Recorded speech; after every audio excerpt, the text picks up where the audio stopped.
What's going on, guys? Just 1 second while we get the second stream live.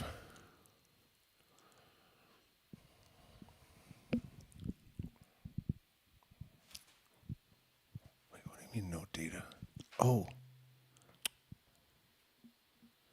That's what's going on. There we go. Okay. Still waiting.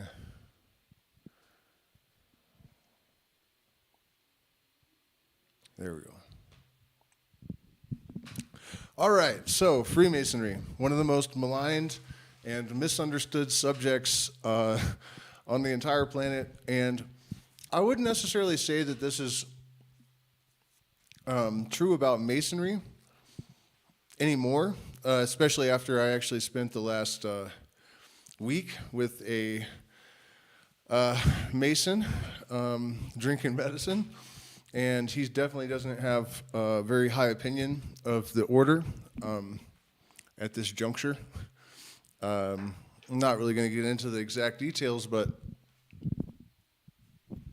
suffice it to say that it sounds like they don't really teach the stuff that they used to people. That the order, I'm not going to repeat what he said, not because it's secret, other stuff, but the point is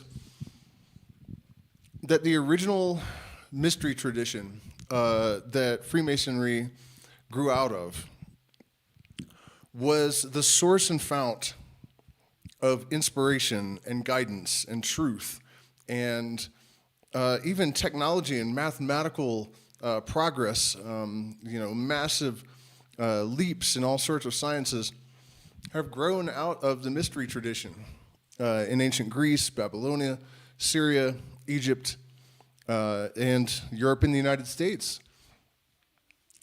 And it is even said that all of the major religions are perversions of the original understanding of the mysteries. And the mysteries really were not exactly a nature religion, but a method of observing and interacting with nature.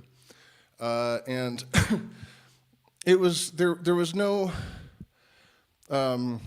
dogma. There was no prescribed ritual. There was not even really much protocol for the initiate outside of the gatherings of the mysteries. But there were certain assumptions that were made regarding your moral character, the belief being that morality is actually the law of the universe in a way, one that we have a decision to ignore or not, but that there is a moral order that is implied by the universe. That basically that there is no moral relativism, that right and wrong is not subjective at all, not even a little bit, to the degree that we could have Republicans and Democrats arguing over abortion. Somebody's right and somebody's wrong. And so what it really was a method of using psychedelic plants. Yes, Freemasonry and all the other mystery traditions are a shamanic tradition. In fact, to this day, Freemasons are buried with acacia leaves, and they signify death and rebirth, the ego death that was caused when you consume large doses from the Kykeon. And in the olden times, too, just as in the modern secret societies, there's an inner order always and an outer order. The apoptiae were almost like a priest class, except not exactly. But they were the people that had been selected to drink from the Kykeon. And that vessel contained some sort of hallucinogenic plant. And as many of you probably know, a lot of people suspected, included Albert Hofmann, the discoverer of LSD, that it was an ergot-based beer. But ergot causes symptoms similar to mercury poisoning. So why they ever would have started to experiment with this and how many people would have died horrible deaths before they figured anything out, it doesn't work for me. And the fact that the surviving lineages have reverence for the acacia leaf to this day, and acacia and Syrian rue are two plants that grow in all of the areas where the mysteries, where we can trace the lineage, all the places, right? Possibly because they were introduced even by the people like Pythagoras that brought the mystery lineage from Egypt to Greece. Who knows? Either way, though, they're there in all of those places. And it has a very similar effect to ayahuasca. And so that's my suspicion that that's the case. I feel like I derailed a little bit because there's so many little tributaries and rivulets to this story that, it is a winding morass of confluence. And the bullet point, though, of this live stream, and the really fundamentally important thing, is that in as far back as, I can't remember the emperor's name, 4th century Rome, the mysteries were outlawed when the Christians took over for obvious reasons. Because the Christians basically just took the mysteries and cloaked this myth over them. Even the Last Supper is based on an older painting of Dionysus, Dionysian feast. And they extracted a lot of the teachings and they veiled them in these allegories. The purpose actually being to cut people off from the true knowledge and understanding and legitimate spiritual connection that is conferred by nature to those who have eyes to see it. As Albert Pike said, for those of you that don't know who Albert Pike is, this book here is written by him. He was a 33rd degree sovereign commander of the southern jurisdiction of the United States around the time of the Civil War. The way he put it in this book is that the true scripture is writ large upon the land for those who have eyes to see. Sound familiar-ish? Interestingly, that's being echoed by Michael Levin recently. He is a morphologist. No, he's not a morphologist. He's a biologist, I guess. But morphology is one of his main areas of study. And he was recently asked on the Theory of Everything podcast that if we are part of a greater intelligence, what would that probably look like? And his answer was it would probably look like synchronicity. And that is what Albert Pike is referencing, and that is the point of these traditions, is to create that dialogue, to develop the ability to see the allegories of nature, and to extract information that tells us not only how to, manage societies and live in the right way, but also to give us indications that are more congruent with certainty than faith in regards to things like, is there an afterlife, right? So there's Albert Pike, and then on the first page, I don't know if it's going to be blurry, esoteric book for Scottish Rite use only, to be returned to lodge upon death or withdrawal of recipient. So this was not intended to be read by non-Masons. Nowadays you can buy it on Amazon, but I got this copy many years ago because I had a dream. I was looking for it, and I didn't think that I would be able to find it, and then I had a dream that it was on a bookshelf in a small store, used bookstore in Durango, Colorado, and I woke my girlfriend up, told her which book we were going to get, and then we went down to the place, and it was there. And let me flip to it. I'm gonna read a few selections here and there that I've pre-selected, and then probably throughout the course of the stream, I'll just randomly choose selections. A little bit distracted because this coca, my partner put too much activator, and it's like burning a hole in my face. So it's distracting me a little bit. Okay, so one of the things about the mystery traditions and Freemasonry and the kind of protocol, the kind of cognitive protocol that they delineate to initiates is needed more now than ever. And one of the ways that Albert Pike describes it is that it allows the initiate to peel back the layers of distortions from our perception so that we can see what is actually there. And I don't know what it says about our society and our culture that it's necessary to go through, rituals and rites and training and just in order to undo the delusions and the distorted understandings and the ignorance and the lack of perception that has been inculcated by the society we live in, even as far back apparently as Egypt. I imagine it was a lot easier back then, but to allow people to see what is actually there. And earlier in the stream, I started talking about how they banned the mysteries in Rome in the 4th century when the Christians took over. And I think it was Aristophanes at the time who said, we can't allow this. We have to go underground because mankind will be lost without the mysteries. And I can give you a few examples from my own life. There are, as Albert Pike states in his book, there are Masons that have never entered a lodge. I actually have. Very briefly, I was affiliated with the Scottish Rite, demitted almost right away. But the Hermetic Order of the Golden Dawn and a couple of other orders that have a legitimate lineage. But one of the things that bears mentioning is that some people seem to be just kind of born with this cognitive protocol, let's call it, just this way of understanding and viewing the universe.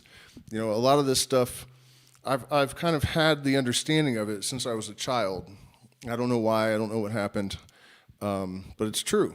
And so, just a couple of examples of instances where I have used the kind of you could call it hermetic reasoning to think way ahead of the herd. And, I want to be clear that I'm not claiming that I came up with this example, what happened in this example, because I'm an expert on economics or physics. It's not that at all. It is so simple. Anyone can do this. Once you understand the basic tenets of it, it's really, really simple math. It doesn't really require an exceptional mind. It's just understanding the framework, right? And so I was in Northern California, and I'm only using this example because I literally just remembered it the other day. Man, this is really burning. I might have to take that out. I was in Northern California talking to a guy from Humboldt University on the street, and he was telling me that a group of, I think, Princeton undergrads in economic science had discovered that economic theory had been deliberately engineered to cover up things that were not real. Like, it was just fabricated in order to facilitate a system. And then it was presented like this is the natural outcome of, economic systems, and these are the laws that govern them. And I was like, well, if you want to refine the economic system and look for unnatural, fabrications in it, you just have to figure out how to apply the laws of physics. And I remember the kid told me that I was an idiot. He was like laughing at me like, man, you're a dumbass. You don't understand economics or physics, obviously, because that doesn't make any sense. And I knew that all the laws in the in the universe govern all the systems the same way. And it might take a little bit of contemplation to figure out exactly how these things lay against each other. What reminded me of this is that just the other day I saw this article about the emerging field of econophysics, which is, it's actually like 15 years old, but I guess they had the same problem where people were like, this doesn't make any sense, blah, blah, blah. So what I'm trying to get at with this is that this knowledge is so simple, and as Bob Marley once said, if wisdom is not so simple a child can understand it, it's not wisdom, right? It's so simple that even a person with no real education in physics or economics could see how to fix economics, by applying this kind of knowledge. And I also, just to reiterate the thing about Aristophanes saying, human civilization is lost without the mysteries because they establish a certain modality of living that is partially based on having a clear sense of the individual purpose and also ensuring that that individual purpose is organically, naturally, and genuinely aligned with the collective purpose on every level. The societal, or you could say, like on the family unit level, the town, village, all of these scales are going to be interlocked and aligned with every single individual constituent element of its parts and pieces, That's actually the design of nature.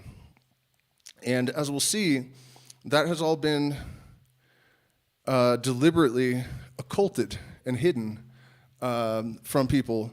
It actually started we're getting a little bit ahead of ourselves now, but it actually started all the way back in Egypt when the magistrates started to infiltrate the mysteries because they realized the pharaohs are going to be in trouble. You cannot rule over illuminated people. They will not tolerate it. They don't need it.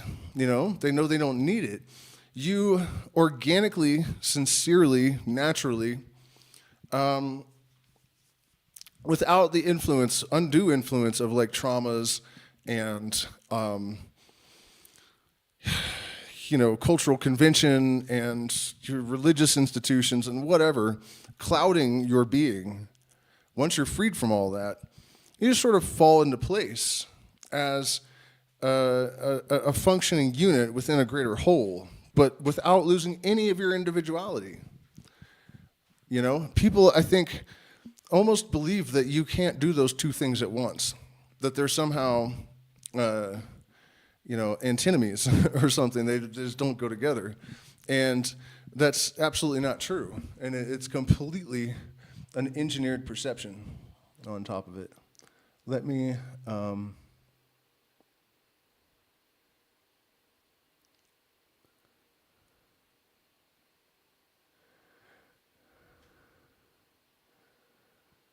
check the chat.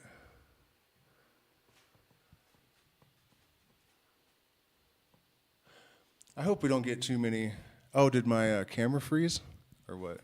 I hope we don't get any. Hey, what's going on, Walking Oni?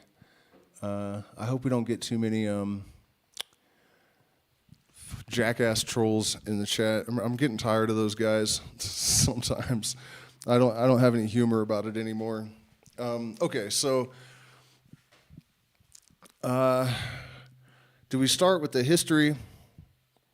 Do we start with the lies? Okay, yeah, let's talk about how this stuff got demonized in the first place.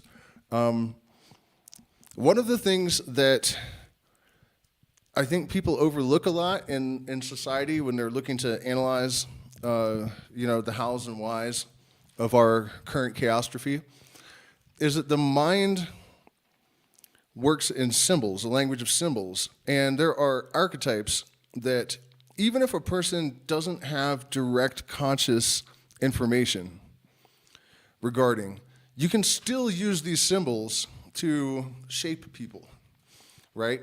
So the Lucifer myth, for example, is actually a reference to the electromagnetic wave.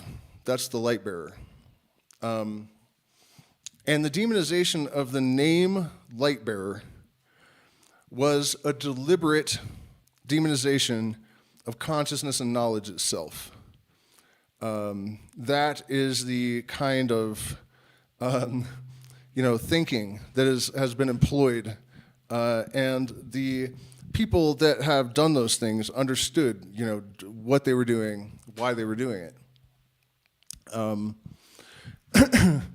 But more in a purely historical sense, what happened is that in 1776, Adam, I don't really know how to say his name properly, Weishaupt,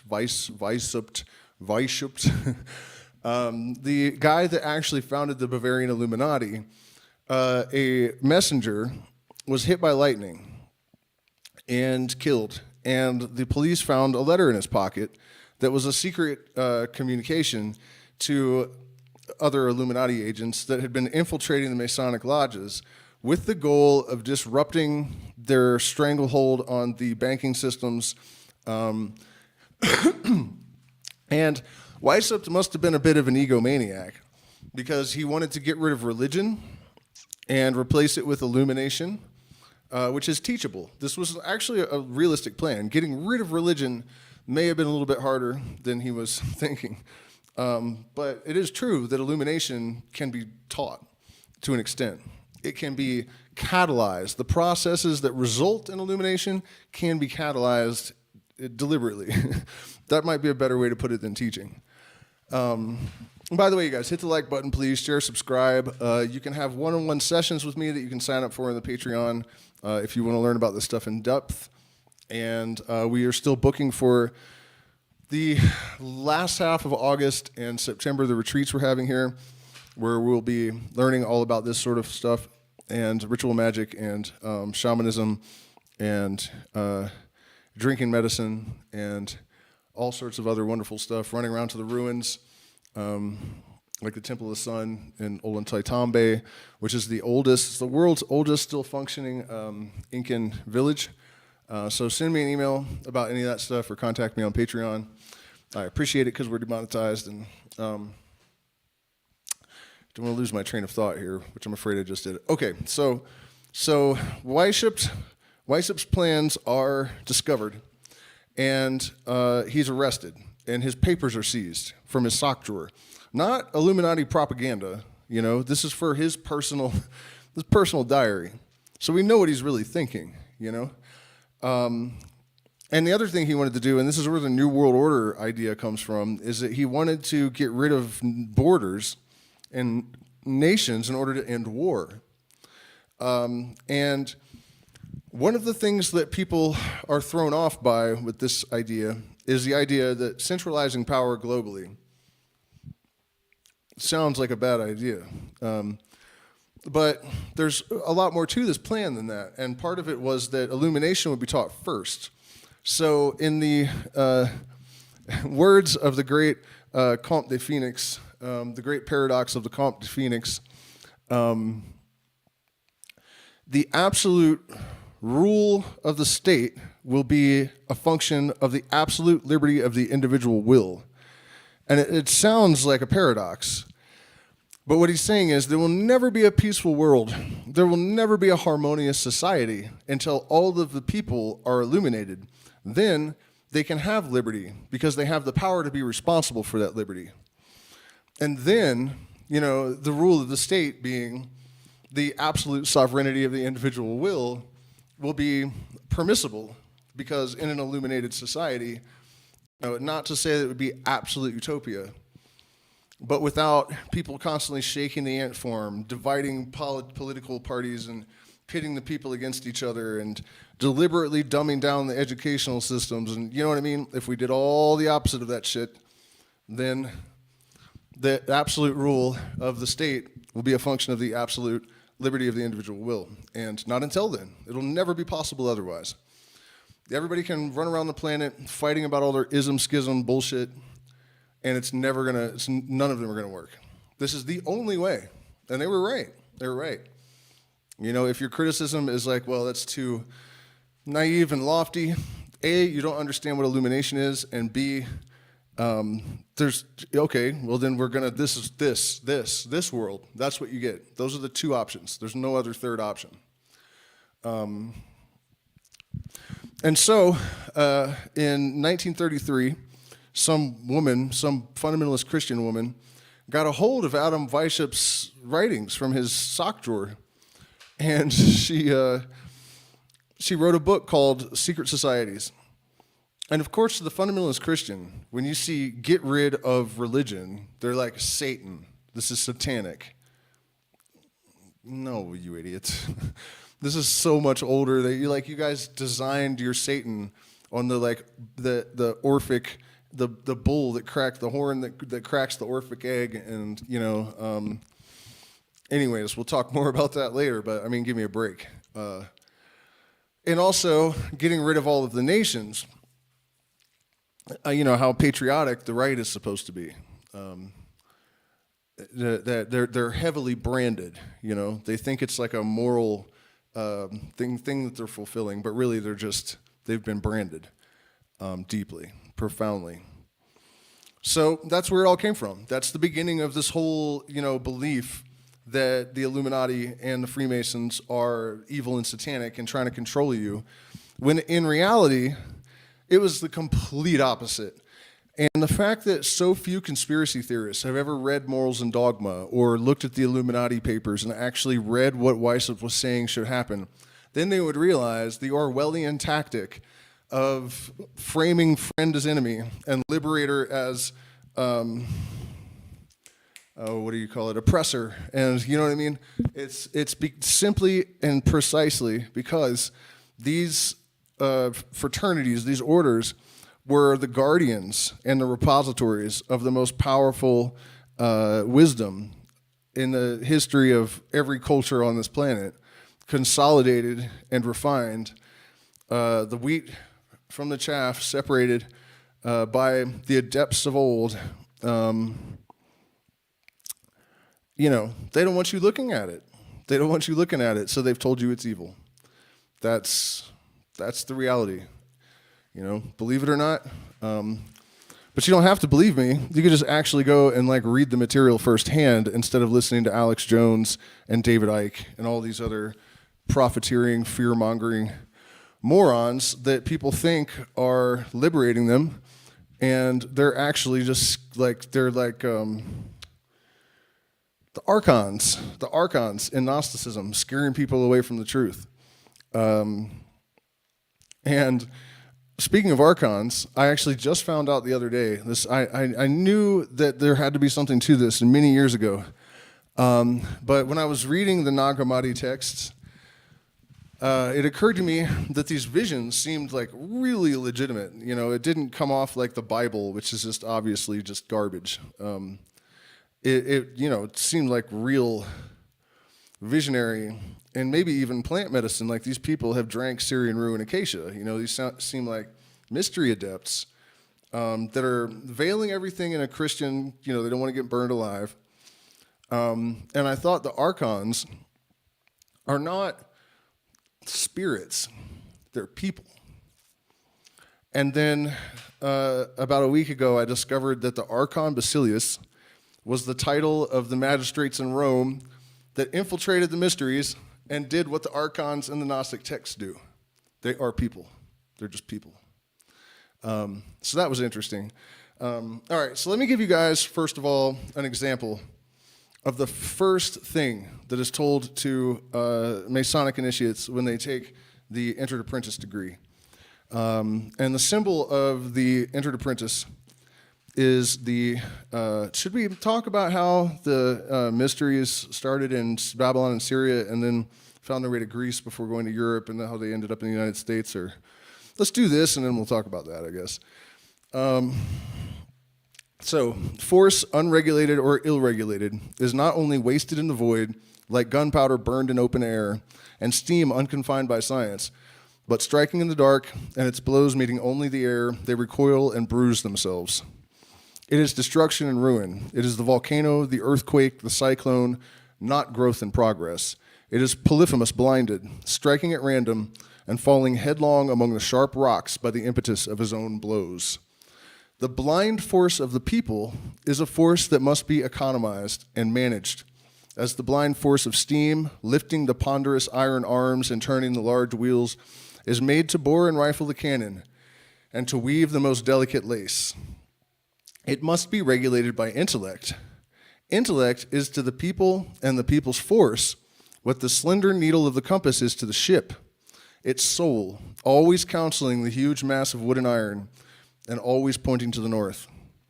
To attack the citadels built up on all sides against the human race by superstition, religion, despotism, prejudice, the force must have a brain and a law.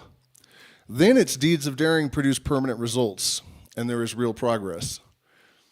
Then there are sublime conquests. Thought is a force, and philosophy should be an energy, finding its aim and its effects in the amelioration of mankind. The two great motors are truth and love. When all these forces are combined and guided by the intellect and regulated by the rule of right and justice, and of combined and systematic movement and effort, the great revolution prepared for by the ages will begin to march. The power of the deity himself is in equilibrium with his wisdom. Hence, the only results are harmony. Some of you that followed me for a while have heard that before, but what should strike you right away is it's the exact opposite of what we hear from the media that these people are about. Now, it is true that all the way back in Egypt, according to Albert Pike, the magistrates in Egypt, in Ethiopia, where the priest could have the king executed. The shaman was at the highest office. And so this was problematic for, the rulers. And so this subjugation and sort of curtailing of the transmission of this knowledge and these processes that were taught in the mysteries were hijacked very early on and rounded up and cordoned off from the common people and from even, the philosophers and artists. And the reason that it escaped, there was a bit of a leak. And Pythagoras was that leak. And so over the years, I've been researching this stuff for almost 30 years, over 30 years now, actually. I was in 8th grade when I started reading Joseph Campbell's books on the mystery tradition. And the first time I found one of Aleister Crowley's books, I think. And so, over the years, I just kind of put together the map, I guess, of the transmission of the mysteries, which most people just trace back to Egypt and stop there. But then Syria and Babylonia, and for some reason I just intuitively really felt that it was Babylonia. And Pythagoras is most well known for the Pythagorean theorem. And so the legend was that he went to Egypt and learned it from the cult of Isis, studied the mysteries there, and they had come there from Syria and before that Babylonia. And I guess 2 or 3 months ago, it could have been a little bit longer now, a cuneiform tablet was found at an ancient Babylonian site with the Pythagorean theorem written on it. And then, even after that, Albert Pike mentions that Pythagoras, so that was wild for me to finally get that little bit of actual evidence, because as Robert Anton Wilson said, whenever you find the trail of the Illuminati, it usually just goes up in smoke. So let's see if there's, okay, so let's go a little bit further with this talk of this revolution prepared for by the ages. And what he's talking about is the ultimate goal of human evolution, that there is a level of consciousness that will emerge, that will facilitate the creation of a different type of world. A cataclysm, to set that up, is almost unavoidable, unfortunately. And I think we're seeing the tremors of that process. But yeah, so, this actually sets up a good opportunity for me to explain another one of the sort of powerful observations, I guess, that this kind of knowledge facilitates. Faith should only be based on certainty, right? I mean, this is something that we have been culturally, fed, is this tenet that faith is like morally, desirable, and that it's a positive attribute, when in fact it is a complete and utter failure and even a mental illness. And you can actually create a dialogue and develop yourself to the point where you don't have to rely on faith. And so, just to give an example, the universe is an equation balancing. And, this is something that any physicist will tell you, but it's interesting to look back through the records of the Illuminati, the Pythagorean Illuminati, the old Masonic occult writings, the writings of Aleister Crowley, and people that were talking about this before we had the mathematical proofs, and before we had the technology that has been able to reveal that a lot of this stuff is correct, right? And so when we have these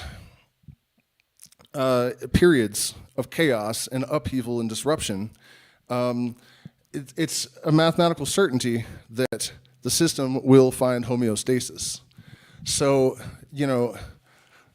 that's just, incomplete, because we're going to get back into that a little bit more deeply, but that's the kind of thinking or the kind of benefit, I guess, that this stuff offers to your thinking, is to realize, how you can apply an understanding of homeostasis and entropy and all of these different fundamental forces in nature, and how you can even integrate them into rituals that you design that allow you to engineer your own inner being and miraculously watch the external universe conform to that engineering,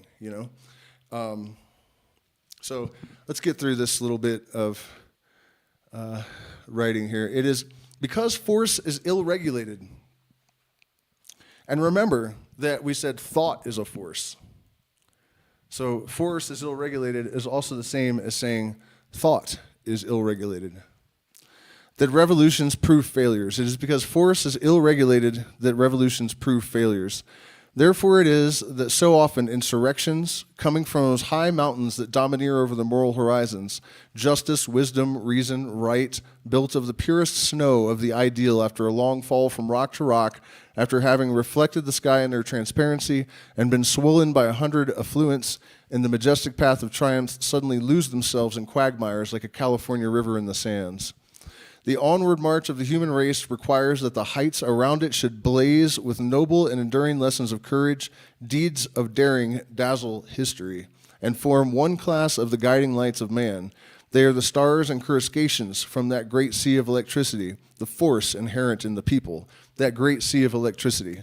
A reference to how consciousness, light, and electricity are one thing to a degree, and that's something you'll see over and over again in here. In fact, Masonic knowledge is referred to by Masons as light.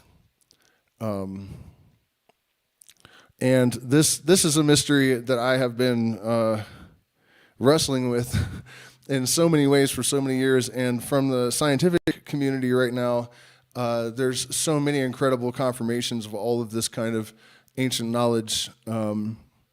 It's really, in that regard, an incredibly interesting time to be alive, particularly for someone with my interests, that correlate 1 foot in each world, I guess.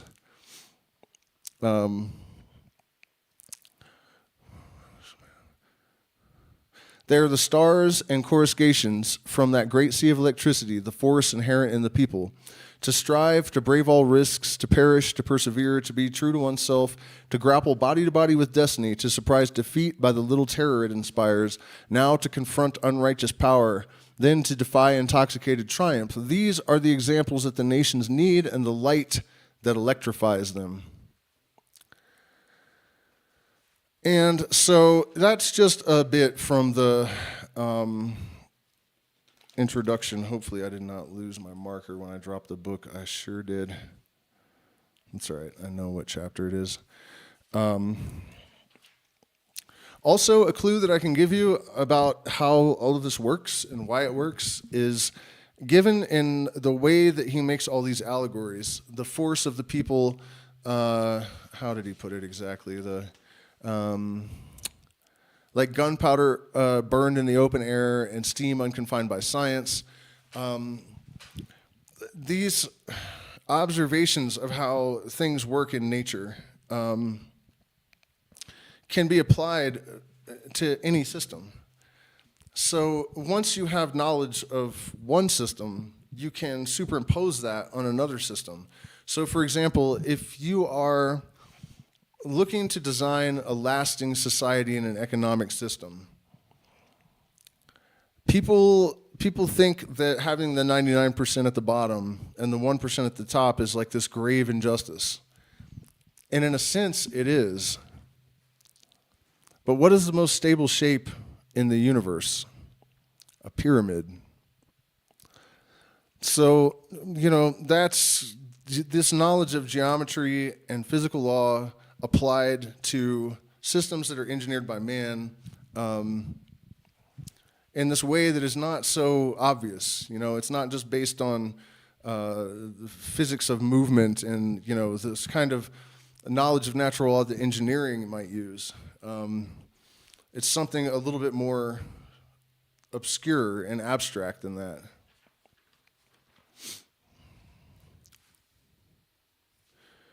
Chief of the Tabernacle.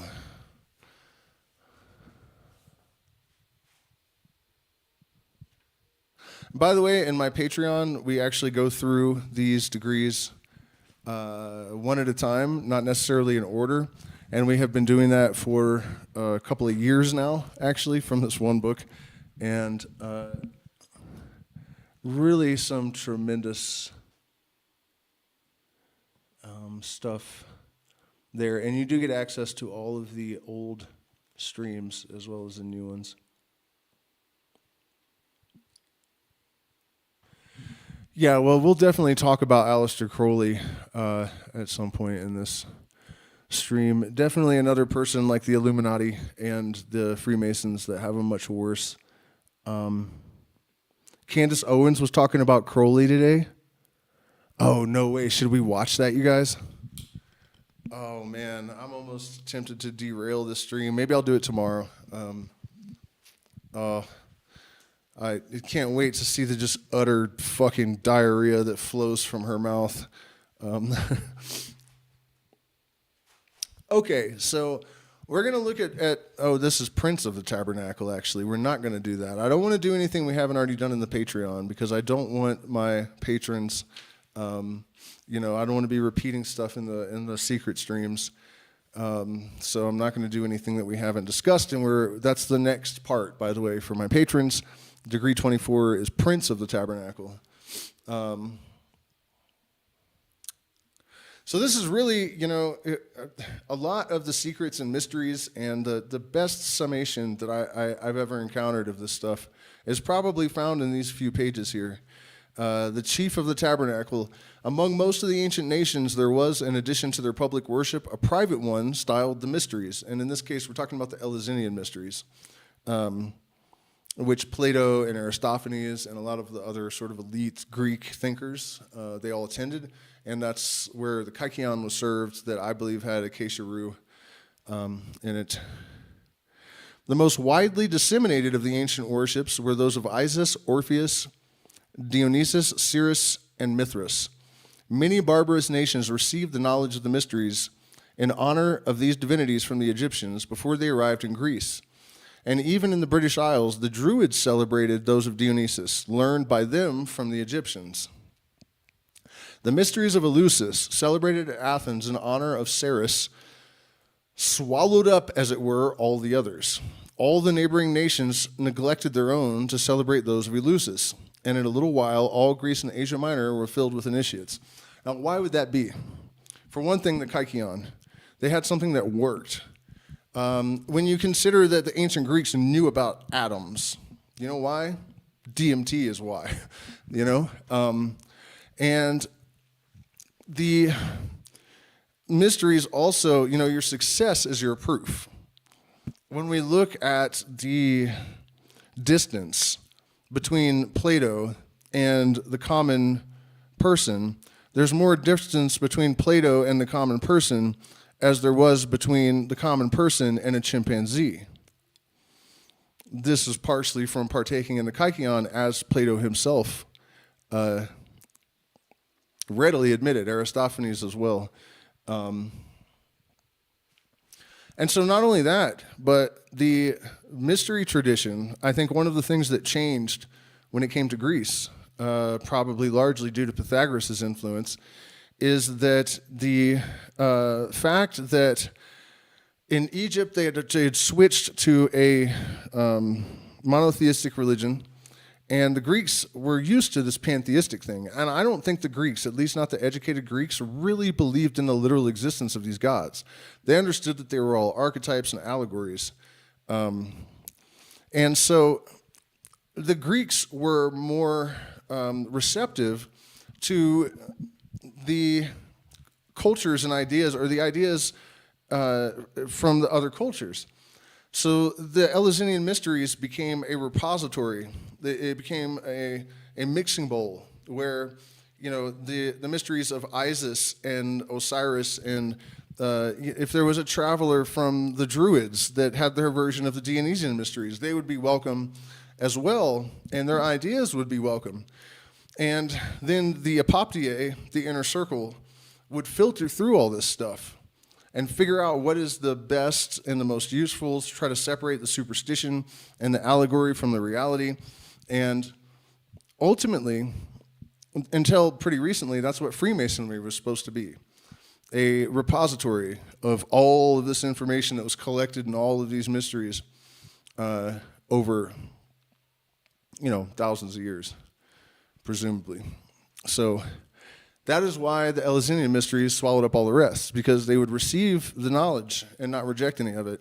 And also, I think the Kykeon was quite an asset.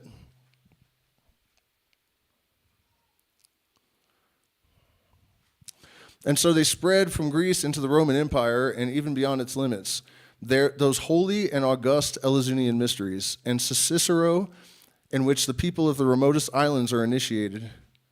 Zosimus says that they embrace the whole human race, you see? And Aristides termed them the common temple of the whole world. And this statement about them being the common temple of the whole world actually goes above and beyond just the willingness to receive, the doctrines and the knowledge from different sources without this dogmatic thing that a monotheistic culture might have. The reality that our consciousness comes to us from light, and that the entire truth of our physical and immaterial life is communicated to us in the form of allegory through nature. Some author once wrote that all that is metaphor, and I thought that was a really great way of putting this. In more technical occultism, the Pythagorean Illuminati, for example, talks about the veil between worlds as a sort of Fourier transform that converts the ideal to the actual. That's another way of kind of relating to this idea. But what I'm saying is that when people talk about the fundamental truths that lie behind all religions, people generally think they're talking about things like love and brotherhood and that sort of stuff, and that is true to an extent. But as far as the like occult mechanisms, the metaphysical stratosphere that supports the physical world, and this reality that spirituality is not actually that subjective. The exact form that it takes, sure, but the reality is that there is only one answer regarding how things happened, where the universe came from, where it's going, what we're doing, what is consciousness, and all of that sort of stuff. And the mysteries have those answers. They really do. And when I say the mysteries, I'm using it very loosely because what I mean, I'm using it looser than most like historians of the mysteries would. I don't mean the dramatic plays that conveyed some of the processes and allegories to the spectators.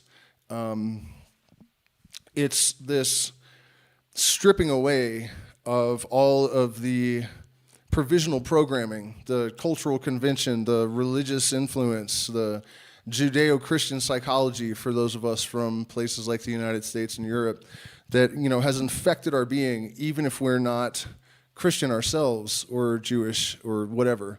We absorb all of these things from our environment, and they serve to distort our perception of what is actually the obvious reality. That is the birthright. This knowledge, in my opinion at least, is the birthright of every human being. None of it should be a mystery. And it shouldn't be, like we think of enlightenment and illumination as something that like a rare person achieves after sitting in a cave for 30 years or whatever. That's a smokescreen. It's just not, it's not real.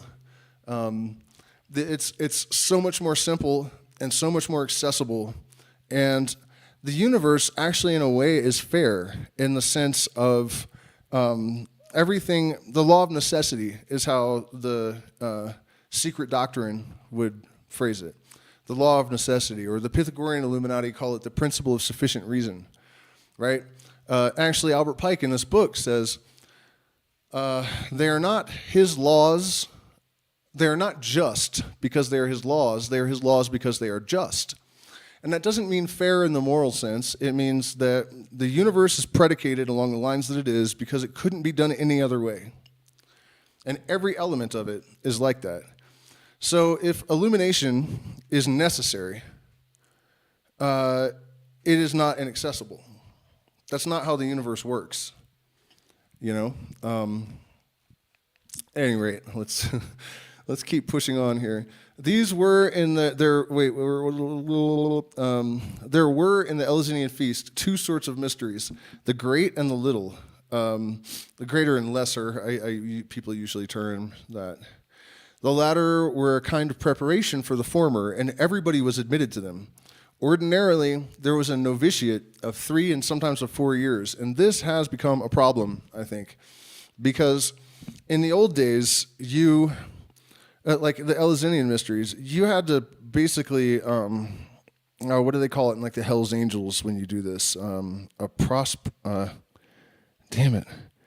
I can't, when you, for a gang, like you have to, anyways, you have to hang around for 3 or 4 years. And that allowed them to make sure that the wrong type of people didn't slip into the ranks. They didn't want immoral people here. We'll get into that in a minute as well, because that's one of the lies of enlightenment, that elevating your consciousness does not necessarily make you kind and gentle and passive. That, in my mind, is really weaponized spirituality. It's just not true. So they knew that people could get in there and acquire this knowledge and do bad things with it, and that it does give you power, much more so than you could really reasonably anticipate, I think. And so over time, those sort of stringent controls have evaporated. And even in the last 20 years, I guess, in order to become a Mason, you used to have no criminal record, and one of your relatives, you had to have a relative, grandfather, father, uncle, something, and 2 signatures from 32nd degree. And by the time I was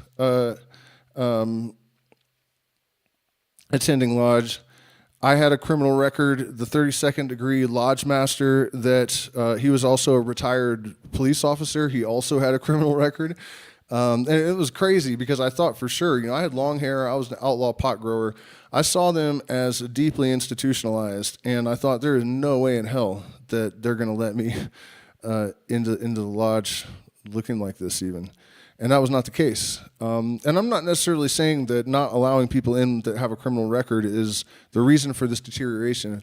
But you don't even need relatives anymore. And the lodge master that was going to sign off on me, or that did sign off on me, the other guy never even met me. He just asked him to sign off on it. And that's not how it's supposed to be either. So, there's definitely been a slackening of the requirements to gain access to the temples.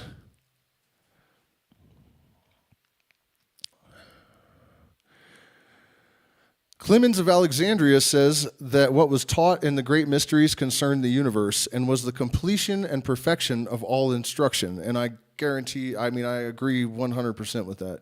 Wherein things were seen as they were, and nature and her works were made known in their entirety. The ancients said that the initiates would be more happy after death than other mortals, and that while the souls of the profane, on leaving their bodies, would be plunged back into the mire and remained buried in darkness, those of the initiates would fly to the Fortunate Isles, the abode of the gods. Plato said that the object of the mysteries was to reestablish the soul in its primitive purity and in that state of perfection which it had lost. On another level of that, in this book a little earlier, we've had 11 viewers and 11 likes for too long. You guys got to hit the like button and break this the spell of supersymmetry.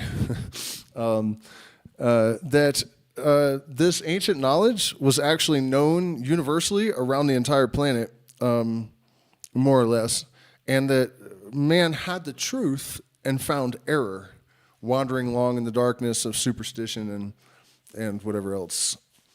So I'll give you an example of, evidence of that.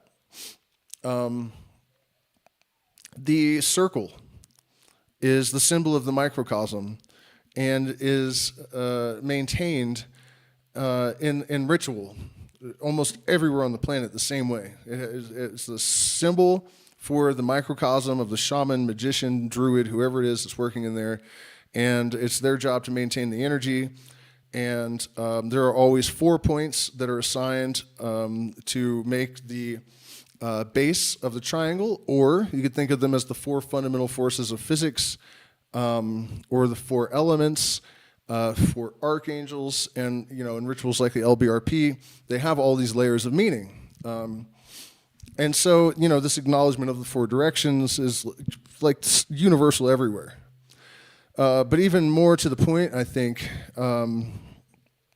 is the fact that in South America, among most of the indigenous that thought about this kind of thing, and then also in the European system originally, there were 3 elements, because Earth isn't really an element. Earth is a combination of elements. And so fire, air, water, and then those things created Earth. And recent research in gravity, these correlations that I was demonstrating with the 4 directions and the 4, gravity has sort of lost its status as a force because it's a product of the interaction of these other elements, these other forces, right? The things that cause gravity are created by the 3 fundamental forces of physics, and then gravity becomes a force. But in the same way that Earth is kind of an element, but made of the other, you know what I mean? It's an exact reflection, as above, so below. And, there are actually more layers of this, how this knowledge applies unfailingly to everything in the universe. So yeah, 3. Oh, and then all this got me thinking the other day about the space and time, right? The Trinity is space, time, and consciousness, I think. That consciousness is one of the fundamental constituent elements, like a very low, maybe, order of awareness. But that's a conversation for another stream. So, Plato said the object of the mysteries was to reestablish the soul in its primitive purity and in that state of perfection which it had lost. Epictetus said, whatever is met with therein has been instituted by our masters for the instruction of man and the correction of morals.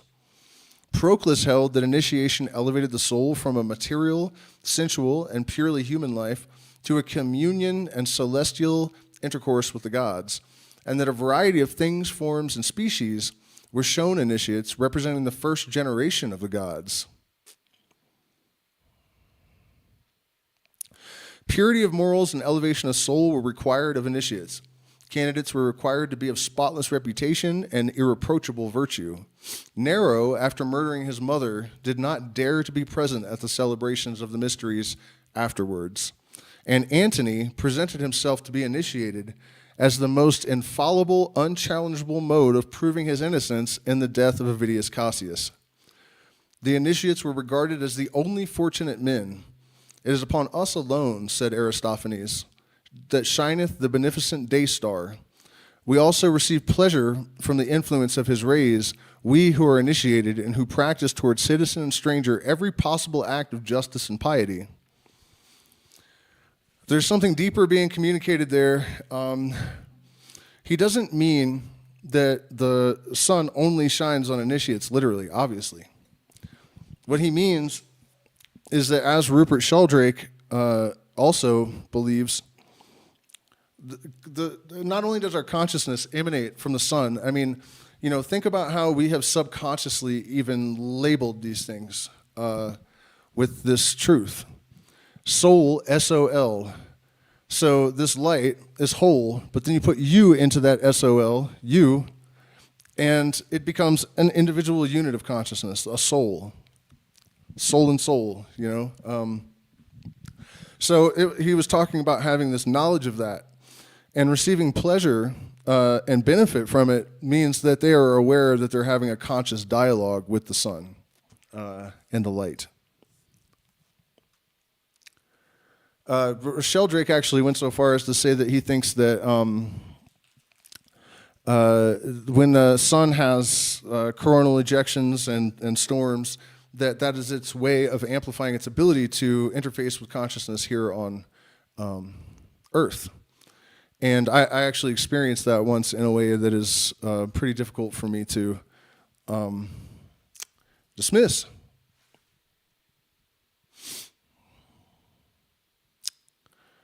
So,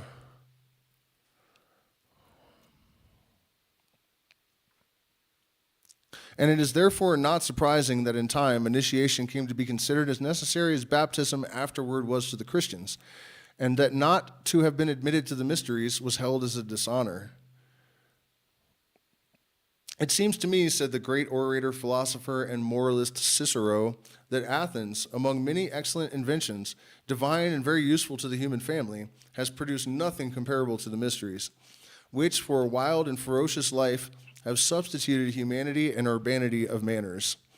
It is with good reason that they use the term initiation, for it is through them that we in reality have learned the first principles of life, and they not only teach us to live in a manner more consoling and agreeable, but they soften the pains of death by the hope of a better life hereafter.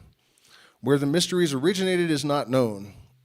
The indication that he just referred to of a better life hereafter, when Albert Pike says that the true scriptures writ large upon the land for those that can see it, aside from being a reference to things like synchronicities.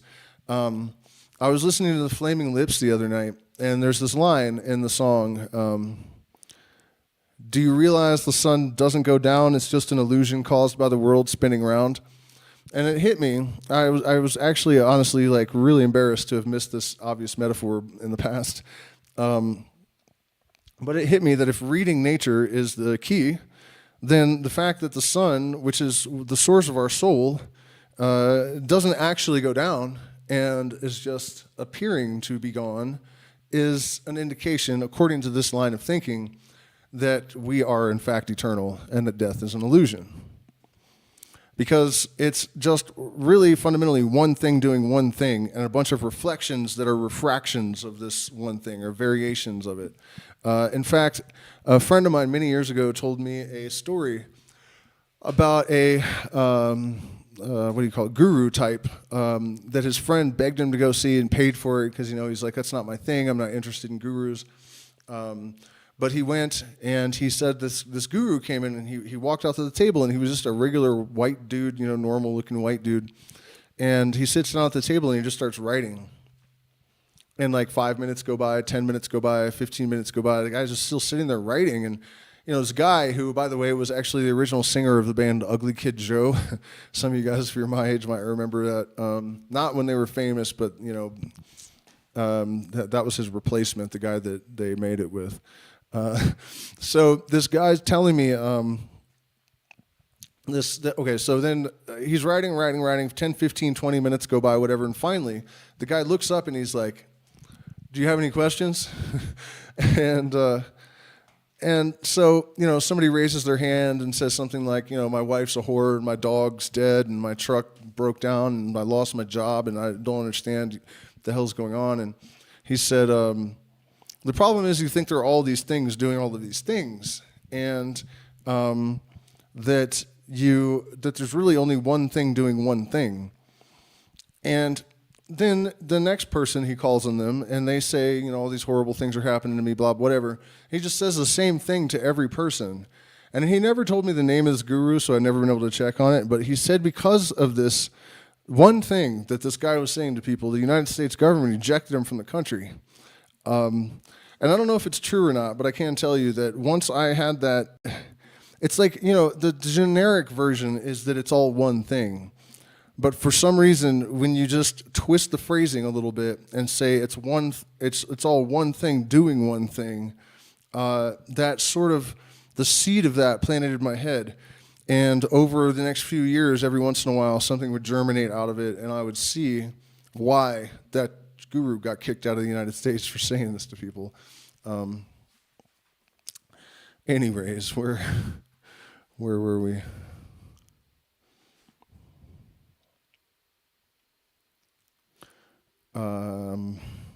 Where the mysteries originated is not known. It is supposed that they came from India by the way of Chaldea into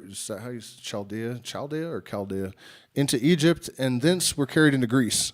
Wherever they arose, they were practiced among all the ancient nations, and, as was usual, the Thracians, Cretans, and Athenians each claimed the honor of invention, and each insisted they had borrowed nothing from any other people. I'm not going to read all of this, just kind of some of the really fundamentally important stuff. The instruction was conveyed by books and letters, was of old conveyed by symbols. That is now conveyed by books and letters, was of old conveyed by symbols. And the priests had to invent or to perpetuate a display of rites and exhibitions, which were not only more attractive to the eye than words, but often to the mind more suggestive and pregnant with meaning.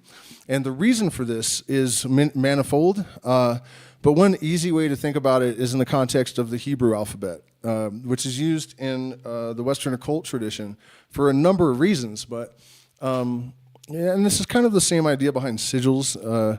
But the Hebrew language is a number. Every letter is a number, an image, and a sound.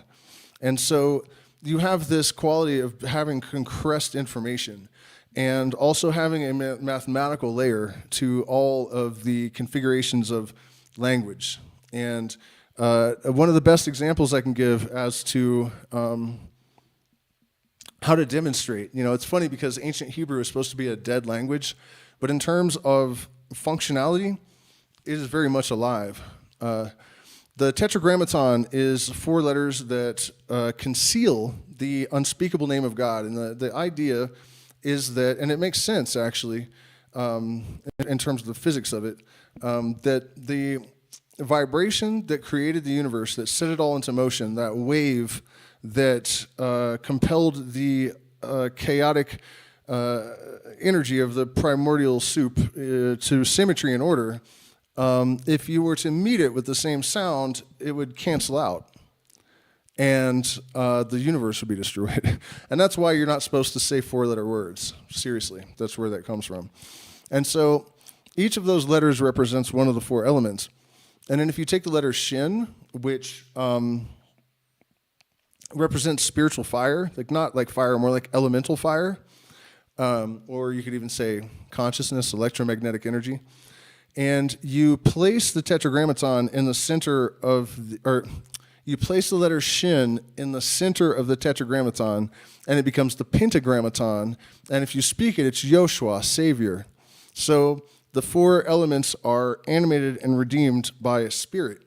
And, you know, I'm sure I don't have to point out that no human engineered that. And this is not the only time Hebrew does something like this.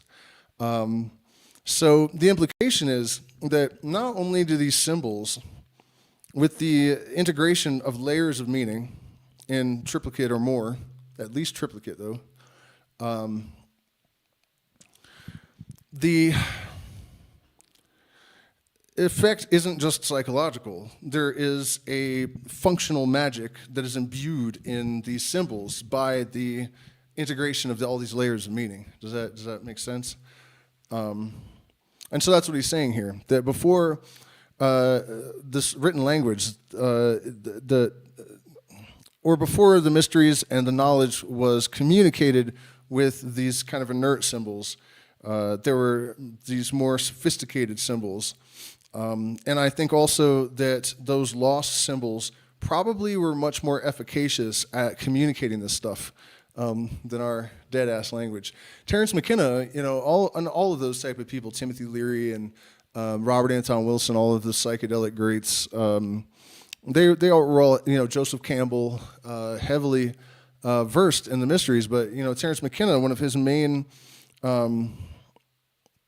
objectives, I guess, or point that he was always trying to drive home was that we need a language that is capable of communicating on more levels than what is available to us now. We need a living language, a living syntax.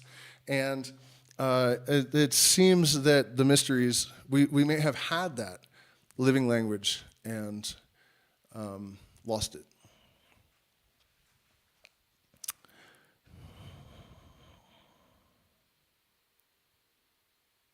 Oh, well, yeah, he says, which were not only more attractive to the eye than words, these symbols of the rites and exhibitions, but often to the mind more suggestive and pregnant with meaning. So yeah, he mentioned that part, I guess.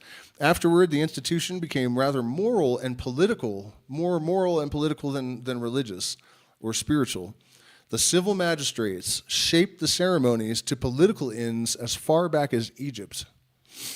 The sages who carried them from that country to Asia, Greece, and north of Europe were all kings or legislators.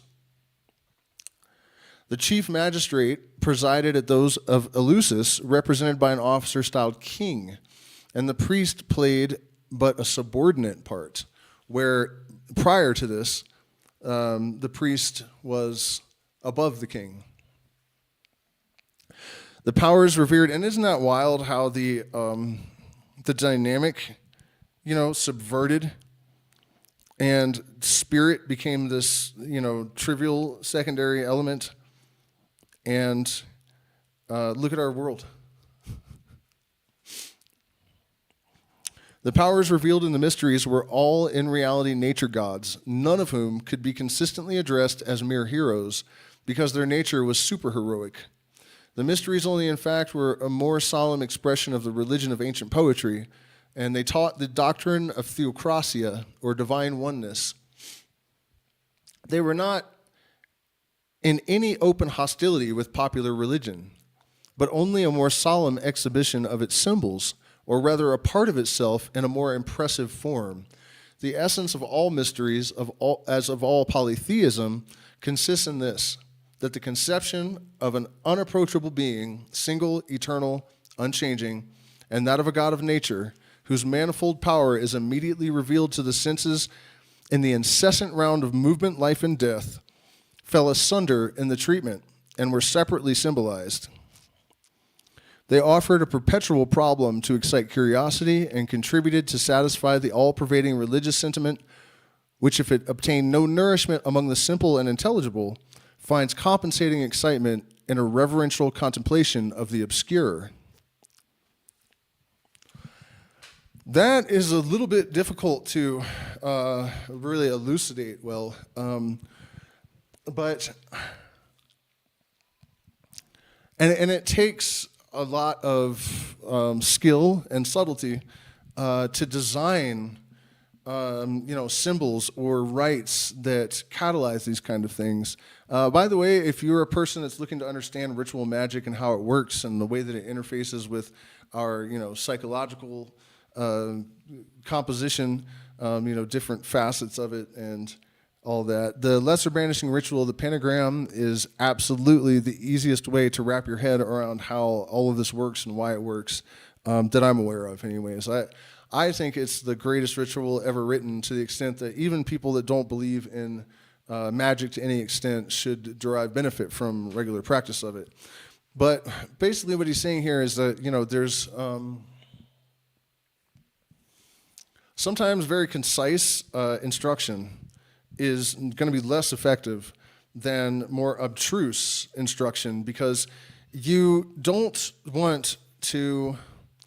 The goal is not to try to conform to a set of dogmas and beliefs and to try to force yourself to have faith in some idea and then conform to a set of rules of ancient date designed to make you all feel great while you fold, spindle, and mutilate those unbelievers from a neighboring state, and maybe rent a nice French bomb to poof their real estate out of existence, leaving the buildings right where we want them so we can build more temples in which to praise our God, because he can really get down to business. He wrote this book here, didn't he?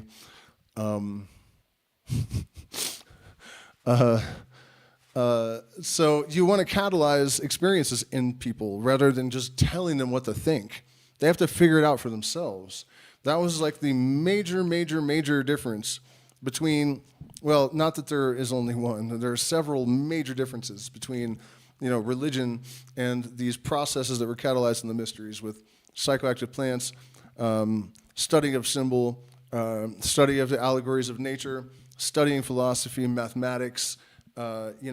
This is real spirituality, and in a way you can kind of see why people are not really inclined, because it's tedious, to the modern mind. It's not tedious to me, because I don't understand why intellectual endeavor is considered tedious and boring and like a burden. That doesn't make sense to me. And to me, it's like surfing or something. I don't understand why people don't want to do it. And my suspicion, I could be wrong, but my suspicion is that is engineered in people, or it's a convenient byproduct of living in this culture. But the reality is that if you expand your consciousness with psychedelics or meditation or all of this other stuff, especially in the context of the modern world, and if you're not a monk, right, you're trying to be a person navigating modern society, but also with this other dimension to yourself. In order to not become a muddle-headed mystic, in order to not become flaky, in order to make sure that you're able to apply critical thinking and skepticism to all these ideas so that you only inculcate truth into your ontological outlook, you have to expand your knowledge of this world in equal step with your knowledge of this sort of spiritual stuff. Otherwise, you're out of balance, and it's insane to me how obvious that sort of thing is. But most people would argue with me that the rational and that studying physics and mathematics is not even conducive to spiritual growth. And I'm saying that if you're those people will also tell you about how important balance is, and then they'll preach against it, And from my point of view, that's the product of conditioning. We have been conditioned to believe things that actually discourage and inhibit our development beyond a certain point. Easy to fix, too. It's not not overcomable, unovercomable. And so we had just discussed how this being, this eternal, unchanging light, whose manifold power is immediately revealed to the senses in the incessant round of movement, life, and death, were separately symbolized, and they offered a perpetual problem to excite curiosity and contributed to satisfy the all-pervading religious sentiment, which, if it obtained no nourishment among the simple and intelligible, finds compensating excitement in a reverential contemplation of the obscure. Nature is as free from dogmatism as from tyranny. Really think about that line in the context of like modern religions. Nature is as free from dogma as it is from tyranny. And the earliest instructors of mankind not only adopted her lessons, but as far as possible adhered to her method of imparting them. They attempted to reach the understanding through the eye, and the greater part of all religious teaching was conveyed through this ancient and most impressive mode of exhibition or demonstration. The mysteries were a sacred drama, exhibiting some legends significant of nature's change, of the visible universe in which the divinity is revealed, and whose import was in many respects as open to pagan as to Christian. Beyond the current traditions or sacred recitals of the temple, few explanations were given to the spectators, who were left, as in the school of nature, to make inferences for themselves. The method of indirect suggestion by allegory or symbol is a more efficacious instrument of instruction than plain didactic language, since we are habitually indifferent to that which is acquired without effort. You know? And if you think about the sheeple, muggle, normie religious class and how they don't even know the Bible. Like, I know the Bible better than any of them I've ever met. Any, like, straight, normal Christian. I know the Bible better. I know it in, the original languages to some extent. And I've never been Christian. If you think about that fact, I mean, there's another guy, this black dude that looks like the devil. His name's like Dade or something. He also, he rattling off all these Bible verses all the time, but there's no thought process. It's just, you are just, they try to remember little bits and pieces of it, and there's no, there's nothing that they're accomplishing that makes them feel obligated, or it's just easy come, easy go, I guess, is a simple way to put it. Whereas in this method, you are given some abstraction, and then when the process is catalyzed within you and the revelation emerges, it is because of your contemplation, it's because of your work, it's because of your study, and the emergence of this knowledge is so much more powerful under the context of having attained it through individual effort, rather than just thinking that you're somehow special because you're dumb enough to believe in some particular religion for absolutely no reason. That's, to me, it's like backwards to the point where as you can see, I don't really feel obligated to even try to be nice about it. It's just, it's complete lunacy. The cultural standard for how we deal with this kind of stuff is just completely unhinged.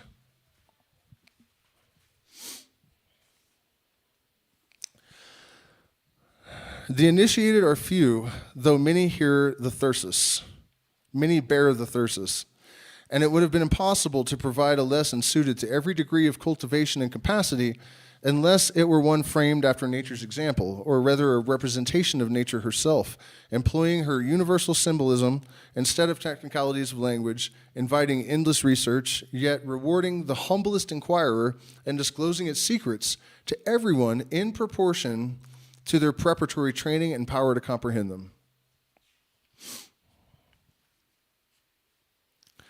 Even if destitute of any formal or official enunciation of these important truths, which even in a cultivated age it was found inexpedient to assert except under a veil of allegory, and which moreover lose their dignity and value in proportion as they are learned mechanically as dogmas, the shows of the mysteries and the allegories of nature contain suggestions and lessons, which in the opinion not of one competent witness only, but of many, were adapted to elevate the character of the spectators, enabling them to augur something of the purposes of existence, as well as the means of improving it, to live better and to die happier.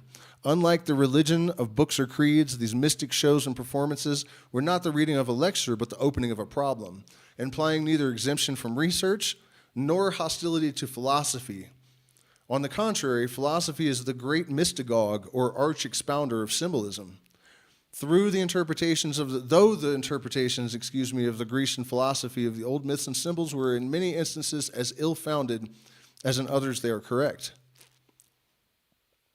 No better means could be devised to rouse a dormant intellect than those impressive exhibitions which addressed it through the imagination, which instead of condemning it to a prescribed routine of creed, invited one to seek, compare, and judge. The alteration from symbol to dogma is as fatal to beauty of expression as that from faith to dogma is to truth and wholesomeness of thought. The first philosophy often reverted to the natural mode of teaching, and Socrates in particular is said to have eschewed dogmas, endeavoring, like the mysteries, to awaken and develop in the minds of his hearers the ideas which they were already endowed or pregnant. This is why Terence McKenna said, if the truth can be told so as to be understood, it will be believed. Because we are made of light, and it's holographic. All of the information is contained in all of the parts. So there is no learning. There is only remembering in a certain sense. And that's not exactly the right way to say it. But I think it's closer than learning in the sense that it's, something foreign entering into our system or awareness.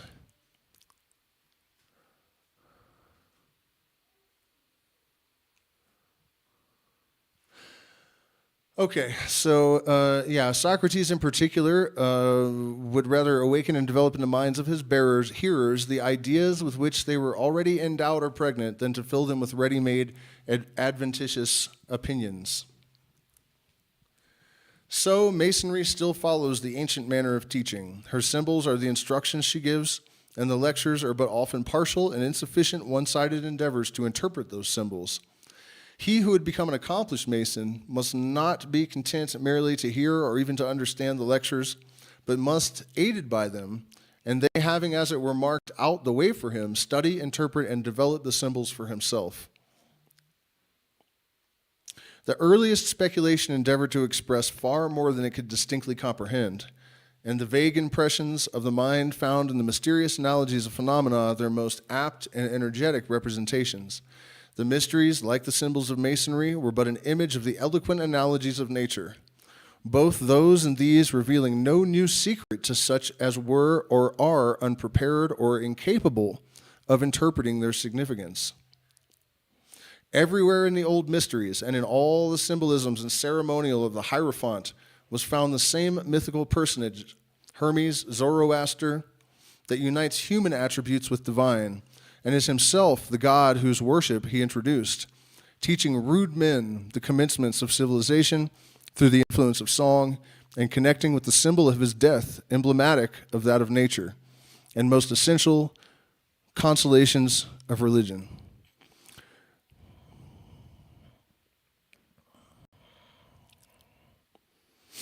The mysteries embraced the three great doctrines of ancient theosophy. They treated of man, God, and nature. Dionysus, whose mysteries Orpheus is said to have founded, was the god of nature, or of the moisture, which is the life of nature, who prepares in darkness the return of life and vegetation, or who is himself the light and change, evolving their varieties. He was theologically one with Hermes, Prometheus, and Poseidon. In the Aegean islands, he is Bootes, Dardanus, Himeros, or Imbros.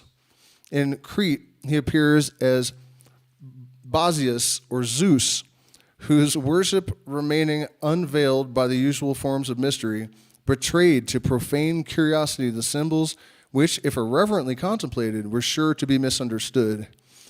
In Asia, he is the long-stoled Basiarius, coalescing with the Sabasius of the Phrygian Corybantes.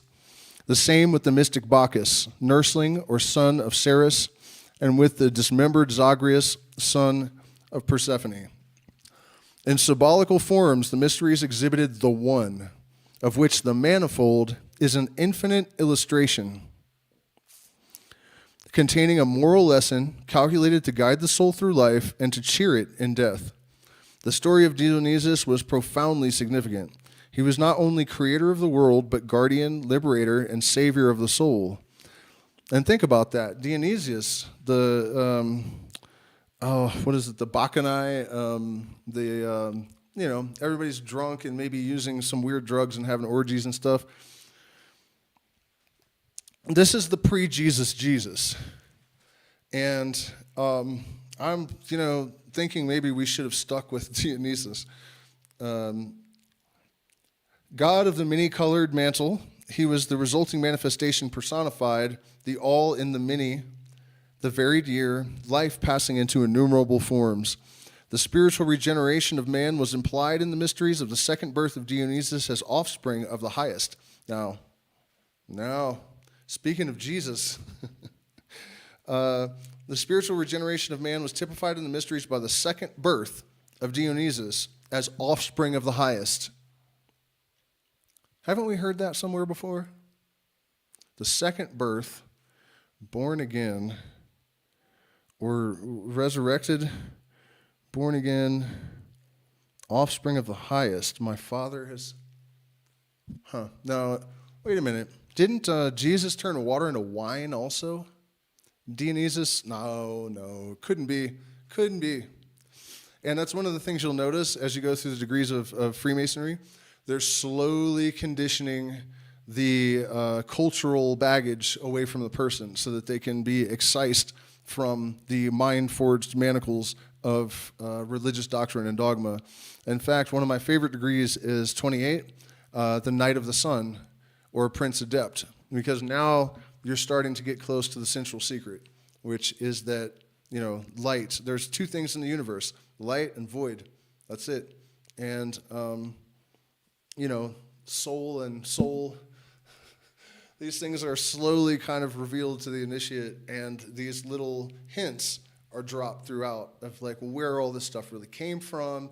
And part of the degree system is to map out for people, so thoroughly that by the time the mask is taken off of Christianity, the person's probably already figured it out for themselves.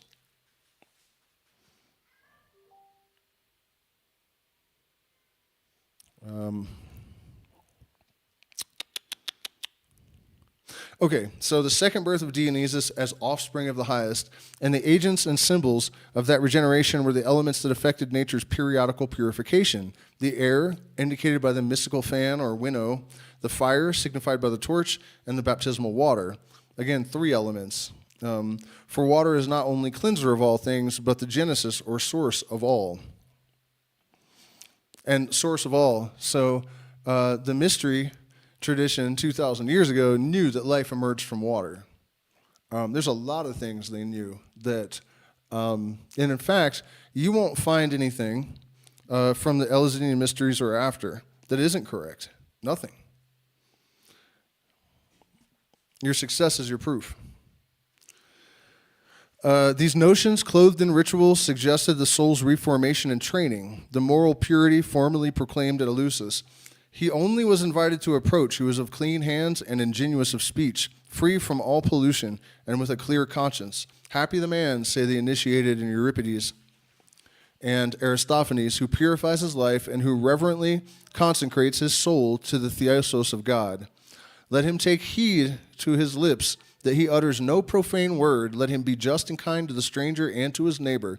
Let him give way to no vicious excesses, lest he may make dull and heavy the organs of the spirit. Far from the mystic dance of the theosos, be the impure, the evil speaker, the seditious citizen, the selfish hunter after gain, the traitor, all those, in short, whose practices are more akin to the riot of Titans than to the regulated life of the Orphicy, or the Curitan order of the priests of Idian Zeus. The votary, elevated beyond the sphere of his ordinary faculties, and unable to account for the agitation which overpowered him, seemed to become divine in proportion, as he ceased to be human, to be demon or god. Already in imagination, the initiated were numbered among the beatified. They alone enjoyed the true life, the sun's true luster. There's another reference to this big secret about how the sun is really truly our soul and the source of our consciousness. You'll see this sprinkled throughout everywhere in the book. While they hymned their god beneath the mystic groves of a mimic Elysium, and were really renovated or regenerated under the genial influence of their dances, at the influence of the beverage and the Kykeon. They whom Proserpina guided in her mysteries, it was said, who imbibed her instruction with spiritual nourishment, rest from their labors and knew strife no more. Happy they who witness and comprehend these sacred ceremonies. They are made to know the meaning of the riddle of existence by observing its aim and termination, as appointed by Zeus. And what does Zeus do? Zeus throws lightning bolts, electromagnetic energy, down at the earth. They partake a benefit more valuable and enduring than the grain bestowed by Ceres, for they are exalted in the scale of intellectual existence and obtain sweet hopes to console them at their death. As the great truths of the primitive revelation faded out of the memories of the masses of the people who had known truth but found error, and wickedness became rife upon the earth, it became necessary to discriminate, to require longer probation and satisfactory tests of candidates, and by spreading around what at first were rather schools of instruction than mysteries, the veil of secrecy and the pomp of ceremony to heighten the opinion of their value and importance.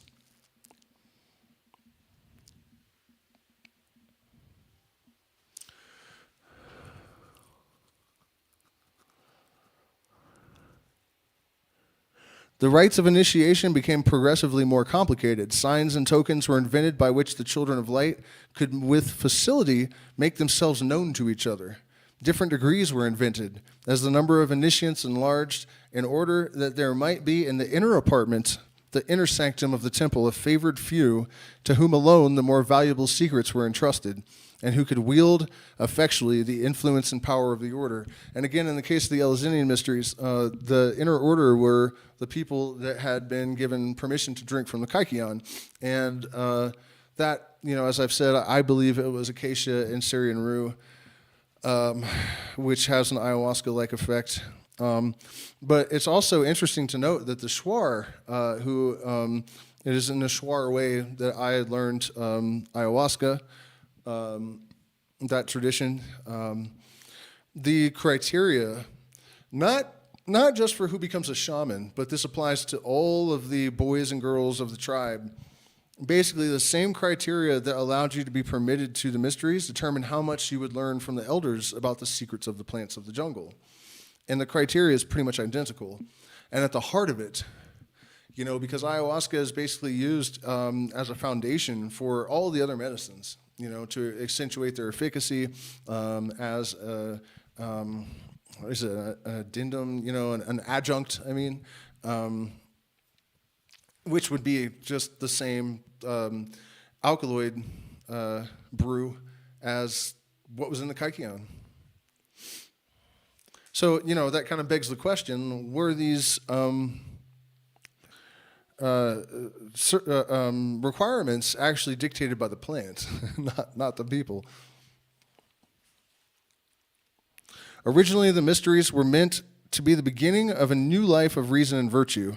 The initiated or esoteric companions were taught the doctrine of the one supreme God, the theory of death and eternity, the hidden mysteries of nature, the prospect of the ultimate restoration of the soul to that state of perfection from which it had fallen, its immortality, and the states of reward and punishment after death. And now, this return to this perfect state from which it had fallen, this is a really interesting story too, because the idea is that there was an absolute nothingness, and that nothingness still exists.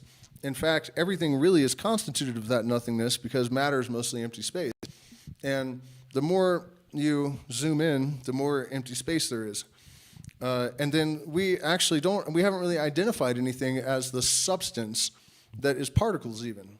So as far as we can tell, there's a function there in the electromagnetic field, but there's nothing discernible there. Energy, the scientific definition is just the ability to do work. Not even, so at any rate, just as in the Kabbalah where there's this absolute nothingness and then there are like layers of less nothing that's still kind of nothing until you get to the phenomenal universe. What was this line here? Oh, yeah. So the state of perfection, the only possible absolute perfection is nothingness. As soon as there's a line, a stain, a fracture, whatever, even a thought in space, because it would require an electromagnetic wave to have a thought, you don't have perfection anymore. So this restoration to this state of perfection is actually a return to nothingness. That's another one of the hard secrets and something that we really, I don't know exactly what to make of it yet, except that, I don't have time to get into the Phoenix process and the quantum loop theory of physics tonight, so maybe we'll do another stream about that soon, and so you guys can just hook this thought into that next stream, and we'll continue it when I can expand on it fully.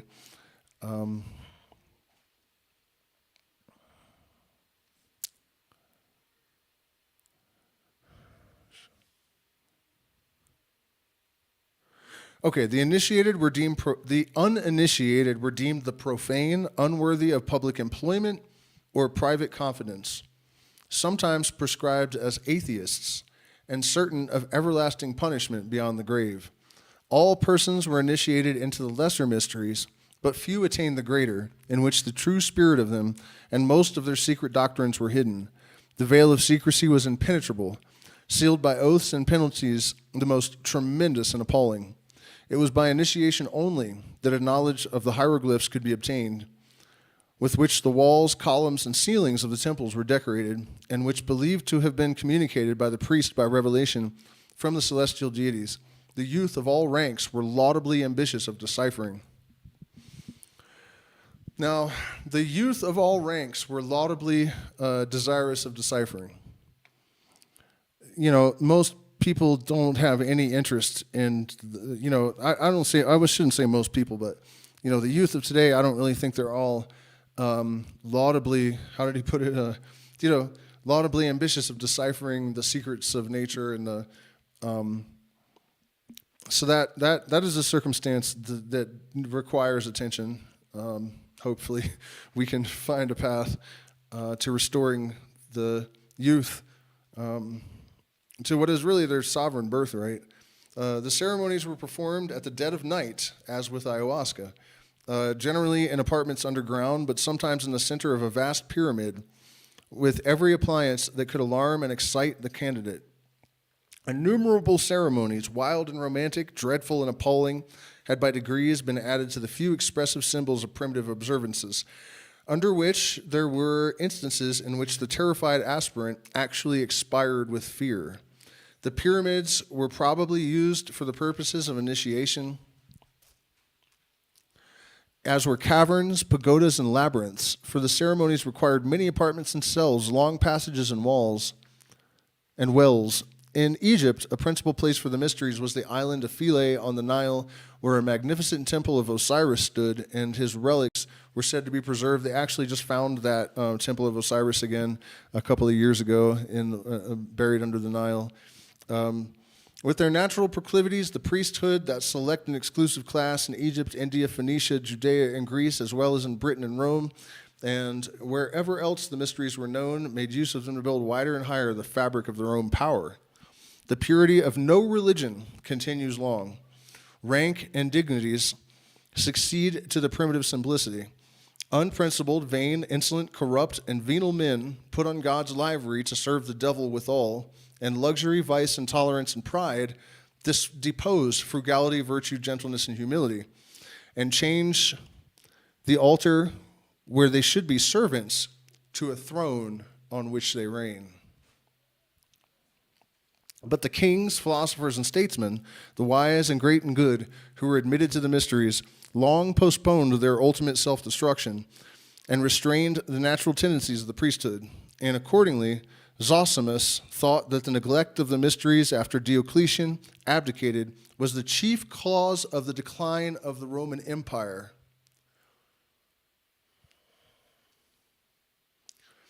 And this is what's happening in the world. It really is. It really is. The connection with the processes and the dialogue, the individual dialogue with the universe, the way that it, particularly the way it's formatted in the context of the Eluesinian Mysteries, where the person is compelled to want to learn higher mathematics and geometry and philosophy and to, drink the Kykeon and have these experiences of going into these other dimensions of mind and being. And, this was if you were rejected from this, then you couldn't really even integrate into society in a meaningful way. So the loss of this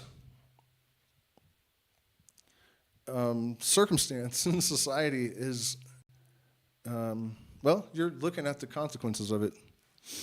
We all are. Where were we? But the kings, philosophers, and statesmen, the wise and great and good who were admitted to the mysteries, long postponed their ultimate self-destruction and restrained the natural tendencies of the priesthood. And accordingly, Zosimus thought that the neglect of the mysteries after Diocletian abdicated was the chief cause of the decline of the Roman Empire, and in the year 364, the proconsul of Greece would not close the mysteries, notwithstanding a law of the Emperor Valentinian, lest the people should be driven to desperation. If prevented from performing the mysteries, they believed the welfare of mankind wholly depended upon them. They were practiced in Athens until the 8th century, in Greece and Rome for several centuries after Christ, and in Wales and Scotland down to the 12th century. The inhabitants of India originally practiced the patriarchal religion. From the later worship of Vishnu, even the later worship of Vishnu was cheerful and social, accompanied with festive song, sprightly dance, resounding cymbal, and libations of milk and honey, garlands and perfumes with aromatic woods and gums. There, perhaps, the mysteries commenced, and in them, under allegories, were taught the primitive truths. We cannot, within the limits of this lecture, detail the ceremonies of initiation, and shall use general language, except where something from those old mysteries still remains in Masonry. The initiate was invested of a cord of 3 threads, twined as to make 3 times 3, and called zinar. Hence comes our cable tow. It was an emblem of their triune deity, the remembrance of whom we also preserve in the 3 chief officers of our lodges, presiding in the 3 quarters of the universe which our lodges represent. And our 3 greater and 3 lesser lights, our 3 movable and 3 immovable jewels, and the 3 pillars that support our lodges. The Indian mysteries were celebrated in subterranean caverns and grottos hewn in the solid rock, and the initiates adored the deity, symbolized by the solar fire, even in India. Everywhere. The Aztecs, the Incas, the Maya, the Egyptian, Syrian, Babylonian, everyone. Even the Christians do it, and they just don't even know they're doing it.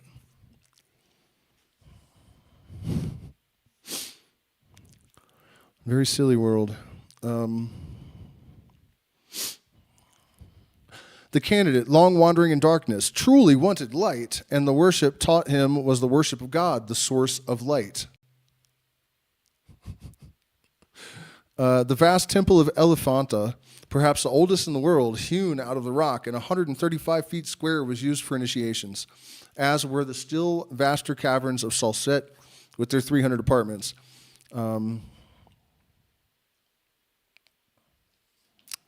Don't really think that we need to go on much further than this. And also, I'm not going to go any further than we have gotten with our Patreon. And I think we are just about caught up to that place. A little bit more.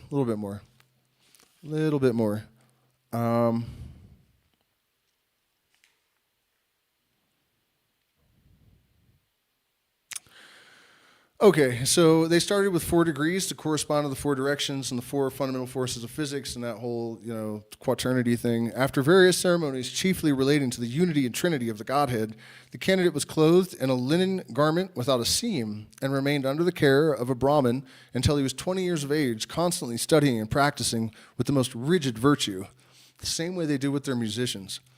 Then he underwent the severest probation for the 2nd degree after 20 years of this,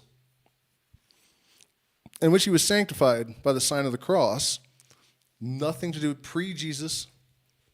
The cross actually represents the exploded cube. I have videos explaining all of that in the Patreon. You have to go back quite a ways, but they're there.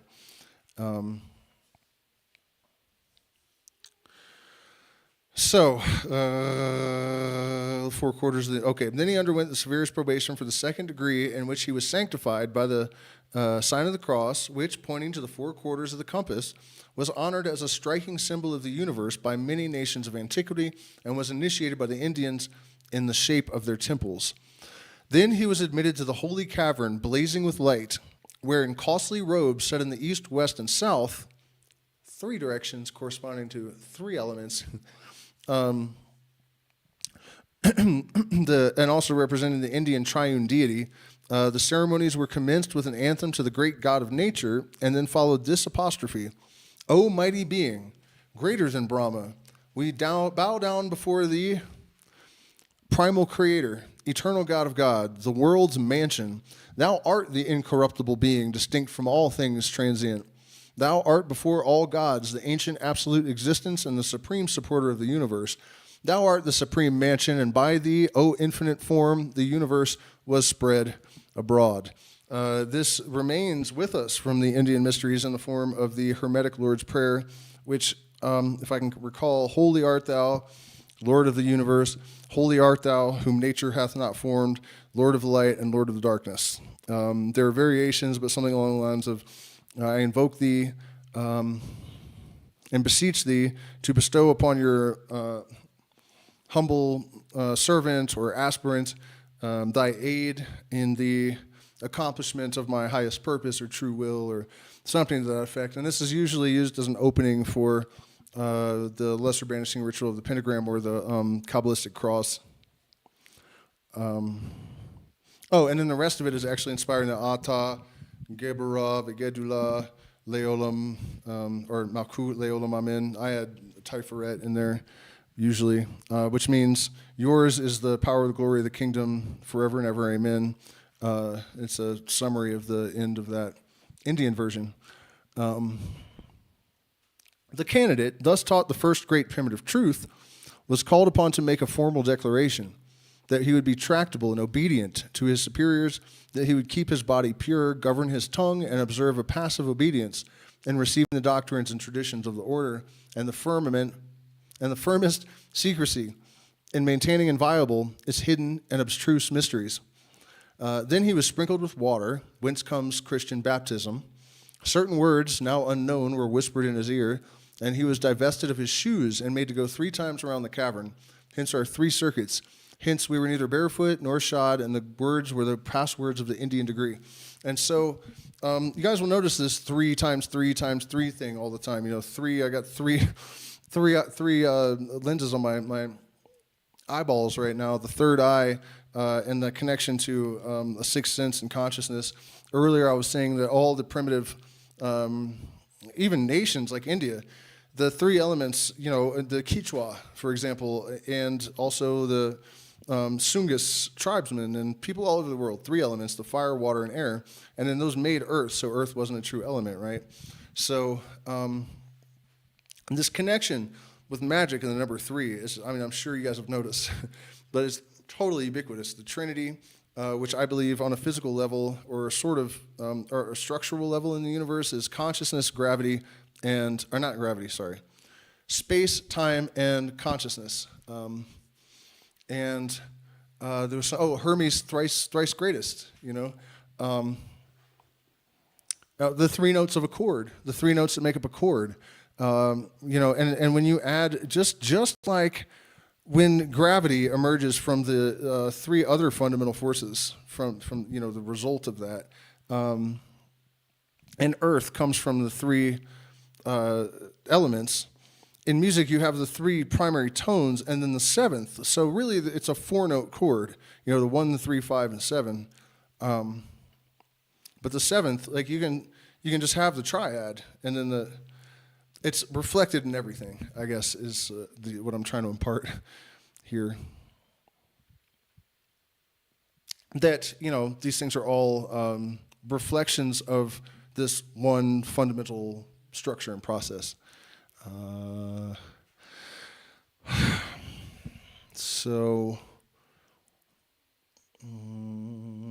Baptism, 3 circuits.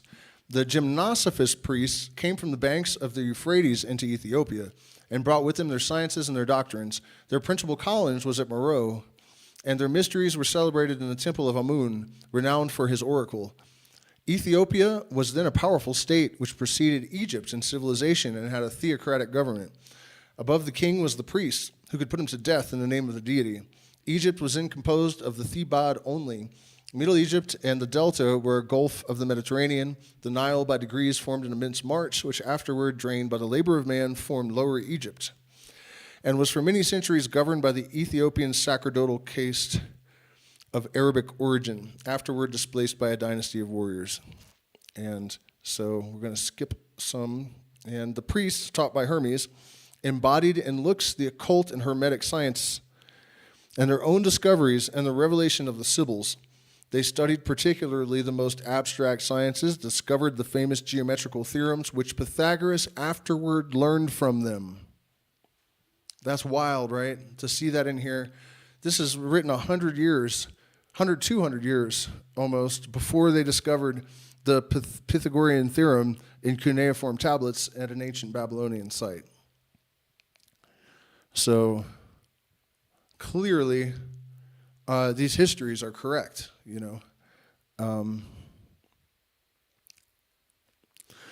They studied particularly the most abstract sciences, discovered the famous geometrical theorems, which Pythagoras afterward learned from them, calculated eclipses, and regulated 19 centuries before Caesar, the Julian year. They descended to practical investigations as to the necessities of life and made their discoveries known to the people. They cultivated the fine arts and inspired the people with that enthusiasm which produced the avenues of Thebes, the labyrinth, the temples of Karnak, Dendera, Edfu, and Philae, the monolithic obelisks, and the great lake Moeris, the fertilizer of the country. The wisdom of the Egyptian initiates, the high sciences and lofty morality which they taught, and their immense knowledge excited the emulation of the most eminent men, whatever their rank and fortune, and led them, despite the complicated and terrible trials to be undergone, to seek admission into the mysteries of Isis and Osiris. And so that should make it all pretty clear, That actually, I already pretty much went through the entirety of that, only in more depth and more slowly in my Patreon yesterday, I think. And I'm stopping there because I'm not going to go, we're not going beyond. That's the privilege of the people that are smart enough and kind enough to become patrons and join the Illuminati. We also have voice chats every week, and they're getting better and better, I think. Certainly people become more comfortable with each other, and I think that actually facilitates even things that are not so personal, to emerge. Just that level of comfort lubricates the intellect.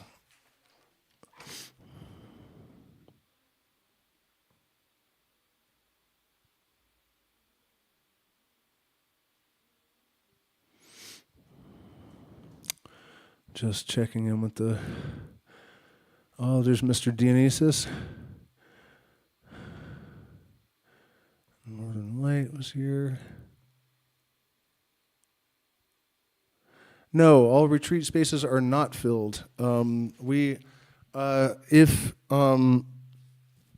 the place where we were going to do it is too small already, even though there's only a couple of people. So if the maximum is 10, but if we outgrow a space, we'll just get another one. They're all comparable. There's tons of empty places sitting around because the economy's so bad. It's not difficult. So no, the short answer is they're not full. You can send me an email and make arrangements. I would like to get at least one more person for September. I like to have small groups because then, hey, look, our average view duration was 11 minutes and 11 seconds for a minute there. But I like to have small groups so that I can, get to know everyone, and it makes it easier to provide each individual with the support and to customize their experience to make it as efficacious as possible.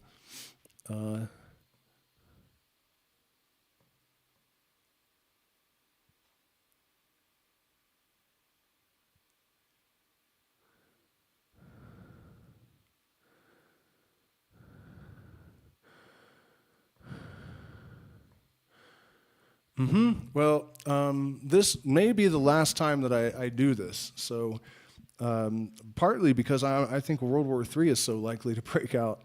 Not trying to push anyone, but I'm dead serious when I say that this may be the last time.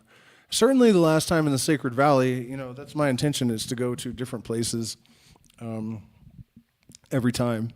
And I can't imagine not doing the next one in Egypt if I can get away with it.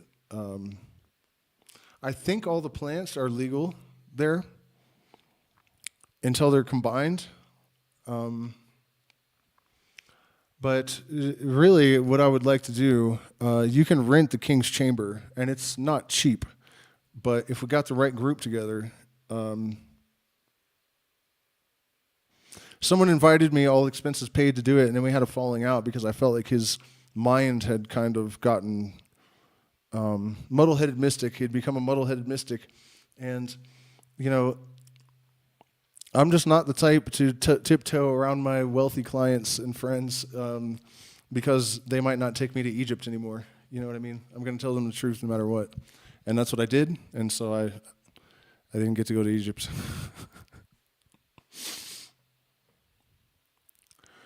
I wouldn't go back and change it, honestly, no matter what. Trying to just catch up with this other chat too.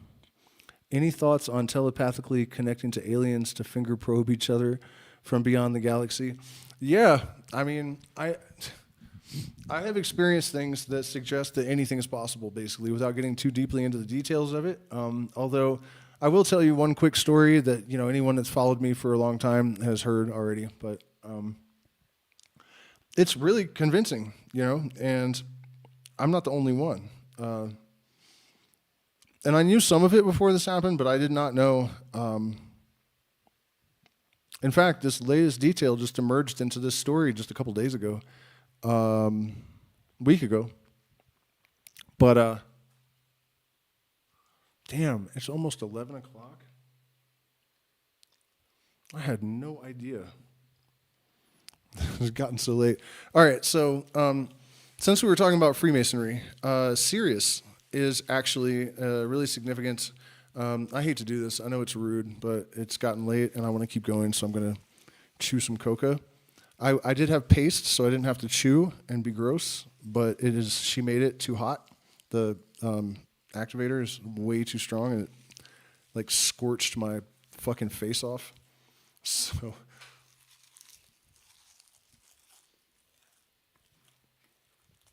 hold on.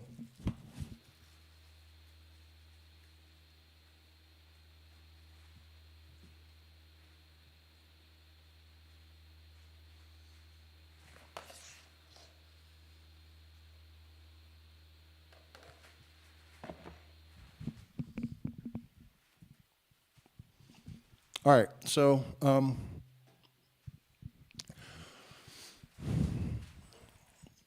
I'm just going to go through the backstory quickly because I know most of you have heard this. But about 15 years ago, I guess now, I went to a meeting of Native American spiritual leaders and other interesting types of characters from, Zen master from Japan. And there were a couple of different themes, and one of them was the star tribes. Golden Light Eagle was a Sioux Sundance chief, Lakota Sioux. And I saw a lot of stuff there. A guy called the weather, this Hawaiian shaman, and it actually, the wind blew so hard, called the weather, called the wind. The wind blew so hard when he said, may the wind blow to confirm the power of our prayer. It blew so hard, gravel was like blowing across the parking lot. And a bunch of other stuff like that. I mean, they were a pretty convincing group. And one of the themes of it was that some of us are like telepathically connected to these star tribes who aren't really extraterrestrials necessarily in the way that we would think of that. More like beings that are so advanced that they are beyond the need for biological bodies. Some of them, I guess, and others are actually still in meat suits. Honestly, I don't even remember all the details of that stuff. But that's what they were telling us, that a lot of native people, ancient peoples, have always been in contact with these star tribes, and that a lot of us don't even know that we are receiving input from them. We think we're just thinking. And so, despite having seen the wind blow gravel across the parking lot and all this other stuff, I was taking that with a grain of salt at first, much less so now. So I was driving home after 2 days of this, and I see this image kind of projected in front of me. I mean, I could see through it well enough to keep driving, but it was like this purple geisha alien type being, and very beautiful, and it had horns, so kind of reminiscent of a demon, but I didn't feel any negative, if anything. It just happened to have horns, like an ibex, isn't it? You know what I mean? So this came up a couple times, like twice, I guess, and then I never really thought about it again until I was playing guitar in front of one of my girlfriends practicing, and one day she says, sometimes I can see this faint outline of this like purple alien demon-looking thing floating behind you when you're playing guitar. And she was kind of nuts, and and I just thought, well, Satan's my spirit animal, I guess that's pretty metal. And then my friend Dustin, who's often in the chat, he didn't know this girlfriend of mine even. No way they talked. And we're leaving band practice one day, and he goes, man, I got to tell you something. I've seen this purple demon alien thing floating behind you like 3 times now when you're playing guitar. And at that point, I was a little bit like, this is 2 separate people that don't even know each other. In both cases, I'm playing guitar. And then like a week later, I'm walking out of a bar that I had been performing at, and there was a Maori kid at the bar, and he's like, hey man, can I tell you something? You have like this purple, and I'm like, demon thing floating behind me when I play guitar, and his eyes just got so big, he's like, It's like, I guess so, man, but for my own sanity, I just kind of had to like, I don't know what this is. I honestly didn't even think about it that much. And then I went to South America about 2 weeks later to drink ayahuasca. And maybe like the 5th or 6th ceremony, I was walking back from the bathroom to the teepee, and Pachamama says, do you remember this? And suddenly that alien thing is right in front of me, large as life. And I was like, yeah. And she said, would you like to know what it is? And I said, yes. And she said, well, you know how physicists say that one object can be in 2 places at the same time? And the same is true of souls. You're just as holographic as everything else. And so this is you also, but on a gas giant in the Sirius B system, or the Sirius system, that didn't become a red dwarf star because of the influence of the other 2 planets.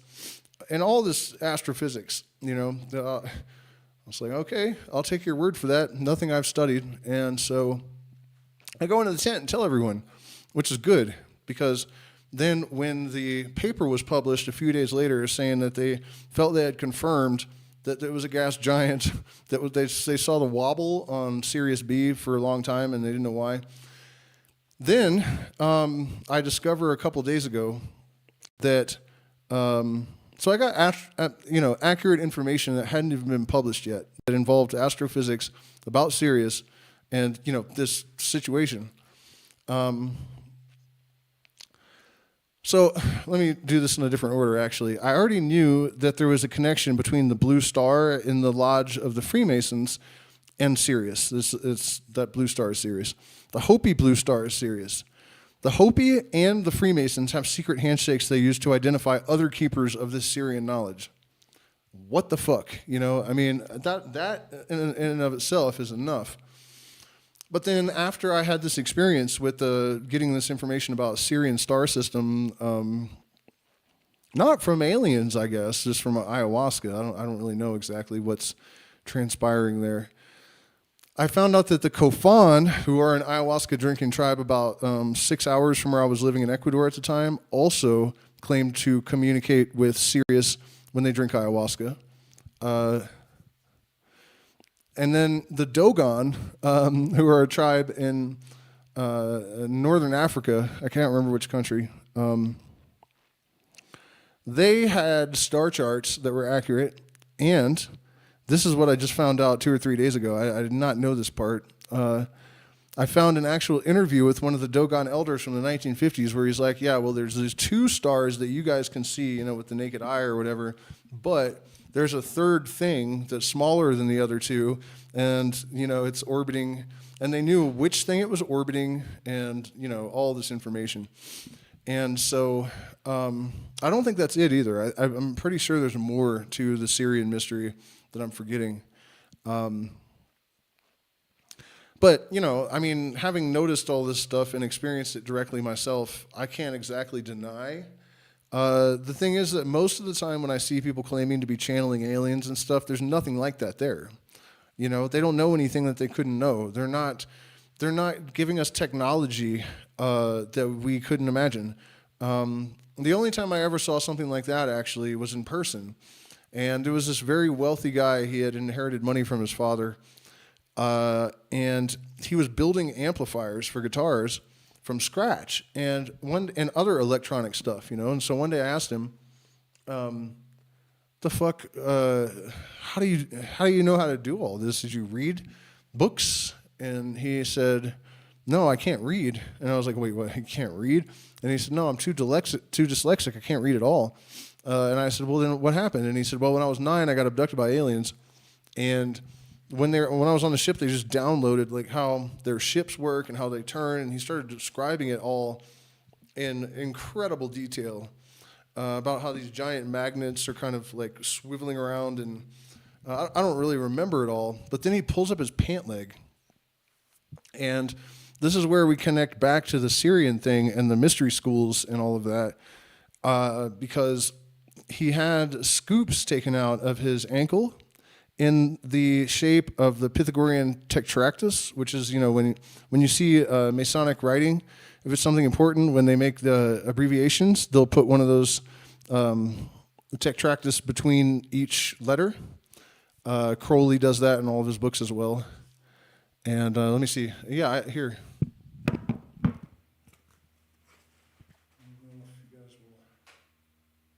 Yeah, that thing, between the letters. So it was in exactly that shape, and they were exact half spheres that were totally perfect, scooped out of his ankles. And he just knew all this shit. And, so I don't know exactly how to answer your question because belief is not good generally, It is I tend to let everything just kind of exist as like probability clouds, without collapsing them into any actuality. And I think that's just the safest way to go about it. I certainly know for absolute fact that we do occasionally access information through non-ordinary conduits. That happens for sure. I've experienced that to an extent that is absolutely undeniable. And the thing about it is, though, it seems to happen on its own terms. And it's not just me. No person that I have ever observed that has convincingly done that is consistent. You know, I think these things, either they're distributed or the process is regulated by a higher mind, so you're not really in charge of it, or it just leaks through every once in a while, probably as the result of some sort of mathematical algorithmic process that's happening in our minds, you know.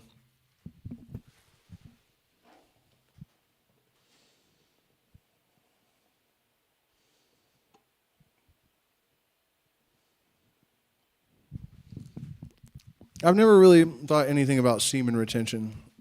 I could be wrong, but I've never really seen any reason for that to make sense. I mean, the thing about the energy that is related to orgasm, in the sense of it being like fundamentally creative, and prolonging orgasm for the purposes of, or not orgasm, but prolonging the pre-orgasm, the edging. You know, sex magic fundamentally is just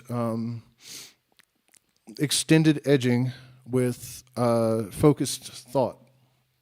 You know, that's like the most common practice. And it makes sense on a lot of levels. You know, one of the mystery teachings that I think is one of the most important, it's not really a teaching. It's so hard to find language for this stuff. Observations, I guess, would be a better, understandings maybe, is that everything that happens on this plane of the universe has some sort of mechanistic basis behind it. People hate to hear that because they want to believe in the impossible. They want to believe in woo, you know, but that's not going to make it true. You can believe in it all you want. It's not going to make it true. And that doesn't mean that telepathy isn't real. It doesn't mean that precognition doesn't happen. It doesn't even mean that manifestation never happens. It just means that there are going to be parameters that are dictated by the laws of the universe that coordinate these processes and limit them and facilitate them. You know, everything that happens has some kind of way to happen, you know? And so what I was getting at with that is that the interfacing that happens between our consciousness and the exterior experience, the you know, reality changes, is going to have its basis in electromagnetism. And there is a sort of widening and focusing process, systole and diastole, expansion and contraction, that is a fundamental part of the process of creation. You know, when you think about billows blowing into a fire, or the way our lungs work, or if the quantum loop theory of the universe is correct, the universe expands from the singularity, and then once all the possibilities are fulfilled that can be without overturning any laws, the process reverses. And the reason the Big Bang happens is that none of the particles are affected by the collapsing of the universe back into this infinitesimal point. So they're the same size as they always were, but it's just that this thing is collapsing so hard that it still does it until a certain point, and then it reverses, and that's why the energy is so powerful that it expands all the way into, you know, what we see. But it's that systole and diastole, and the thing is, if you understand the law of necessity or the principle of sufficient reason,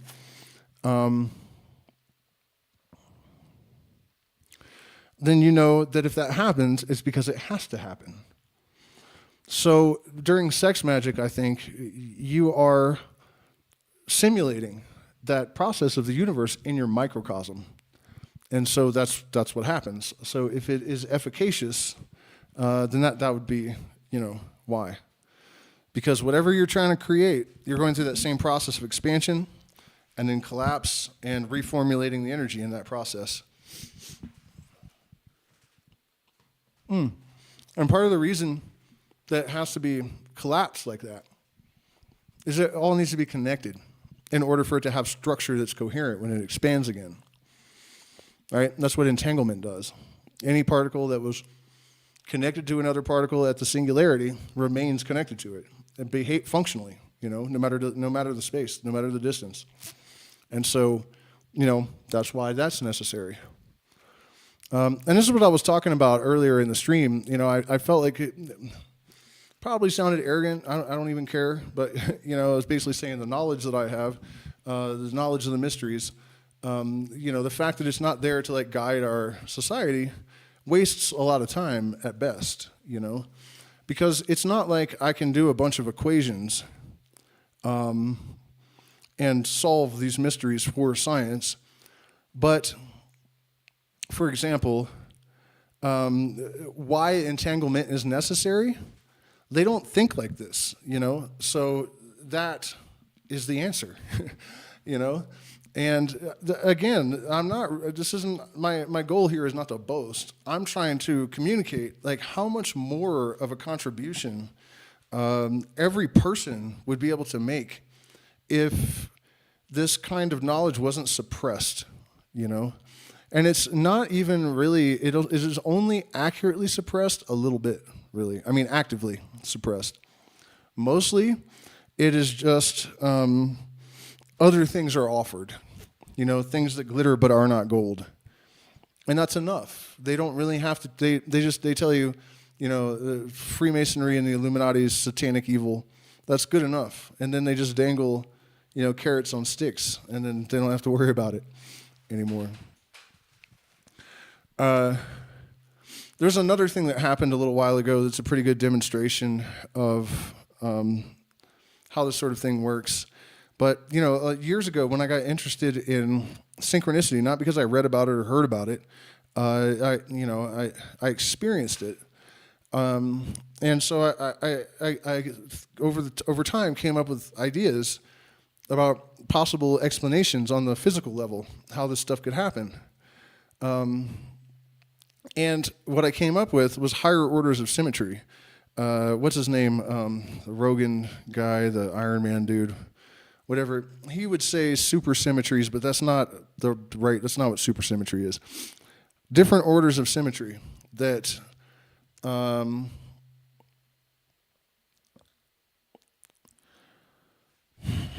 they transcend boundaries of systems, right? So when you create more balance between your conscious and subconscious and you start experiencing synchronicities, it's because you have created greater symmetry and homeostasis, and then that aligns you with symmetries in the external world.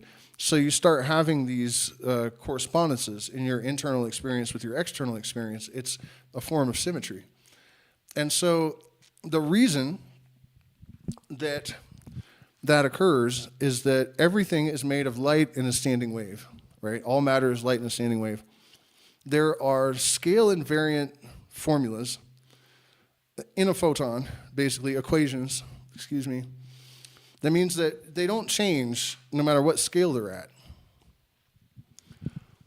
This is why, a seashell and my hand and the Milky Way galaxy are all structured in Fibonacci. The light makes up everything, and so these symmetries are scale invariant.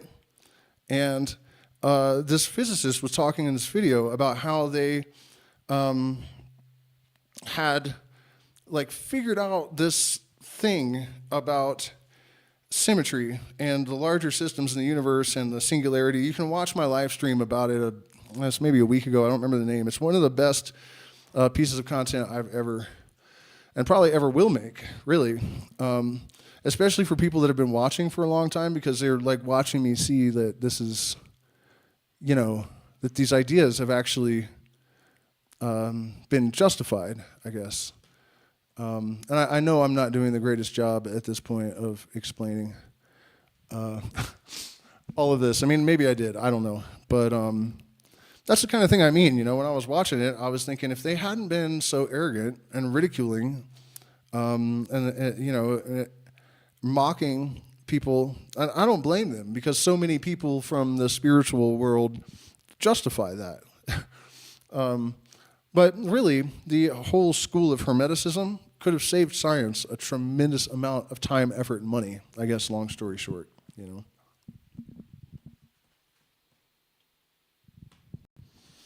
I don't know what just happened to my...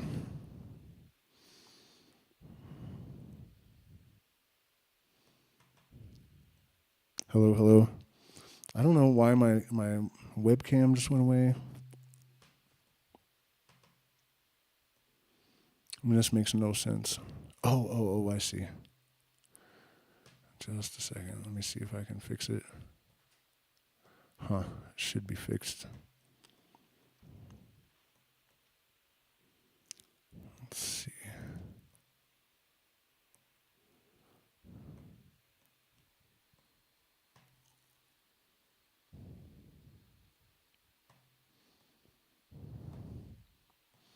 There we go.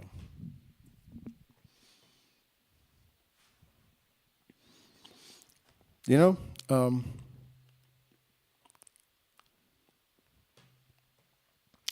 should we watch what's her name? The conservative black woman, Candace Owens, talking about Aleister Crowley. I just don't want to get a strike.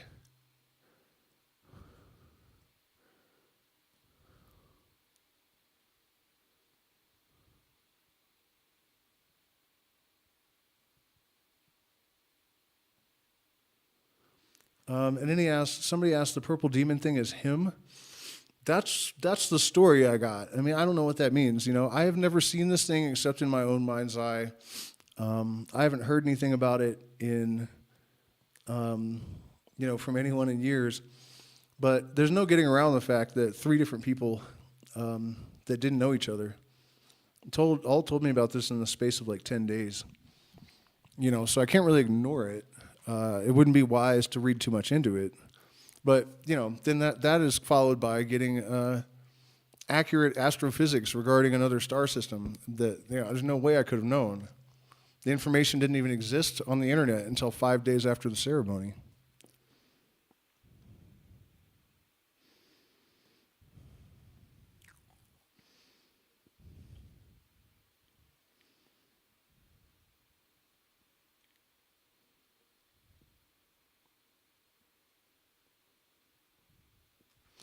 Okay, let's see if I can find this. Candace Owens talking about Aleister Crowley. That sounds pretty interesting. But then I should probably get off of here because I need to brush up on all my medicine music and make sure that I'm really ready for the next round of ceremonies. And by the way, all the stuff with Mr. Beast, I just posted a short. There's also a video. I exposed him already 3 years ago. So it's just, and everyone ignored me, and it actually got a lot of backlash because people love him so much, you know? Like, the video got tons of dislikes, and it was kind of vindicating for me because he took part in a crypto scam, and then he ignored it. He never mentioned it in his socials and stuff. And I knew that meant that he knew it was a scam the entire time, you know? Like, he allowed them to use his image. It was definitely licensed and legal. And that helped them through their own marketing, but he never once mentioned it on his Twitter before or after the scam. He didn't deny anything. He just...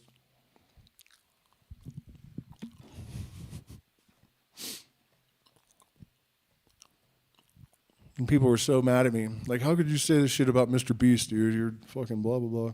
Okay, Candace Owens, Aleister. I have a feeling this is going to be hilarious. I probably shouldn't do this right now. I should do it as a separate stream, really, but...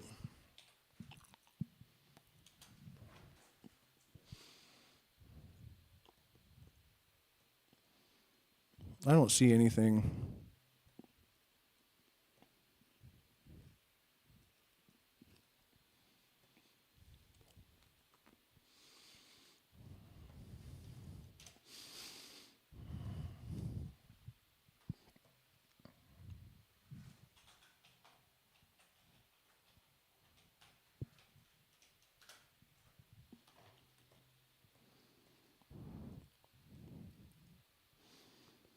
Oh. Maybe we do. This looks like it's a part 2 or something, though.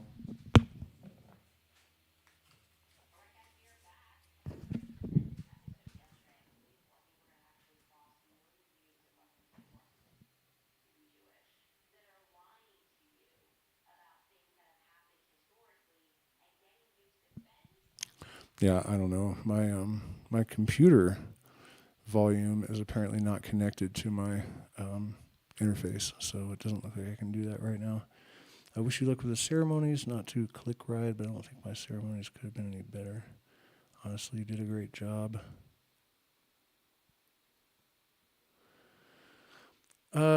Walking Oni, it sounds like you came and visited me, but I honestly don't know who you are. Like who you really are in real life, I don't think. I think I probably do, just based on the way you're talking, but yeah, well, that's really great to hear. Thank you for the plug as well. That the ceremonies couldn't have been any better. Yeah, but I don't know who you are in real life, so I'm not sure who it is that is giving the accolades at the moment. Holy shit, do we have a Christian fucking wackadoodle in here running his mouth? Yep. Goodbye. Sending Jesus straight back to hell. Okay, Organite. All right, well, if anyone has any questions in the last few minutes before I wrap up, and this has been a pretty long one. Also, please do hit the like button, share, subscribe. Consider becoming a patron. You get access to all of the, what am I doing with these? All of the material that I've ever created there. It's not like you just get future stuff or whatever. And then we have the voice chat and Discord. And then also you can sign up for guitar lessons or I should come up with a better word. I don't like the word life coach, but that's how it turns out, you know, consultation, I guess. Oh, yeah, that's what I thought. That's who I thought you were, but I just wanted to make sure. Lumpy, my old friend Lumpy. Well, yeah, man, I would love to have you back down here. We have to be careful, you know, but this time it's more focused on Andean medicines like San Pedro. But the groups are so small. I think I'm probably just going to let everyone decide what they want to do every day. You know, you guys just figure it out amongst yourselves, and I'll go along with it as long as it's within the safety protocol. You know, so.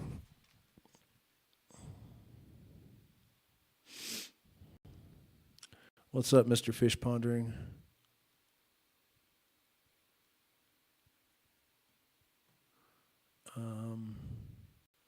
Well, actually, Ethan, that still doesn't tell me which Ethan.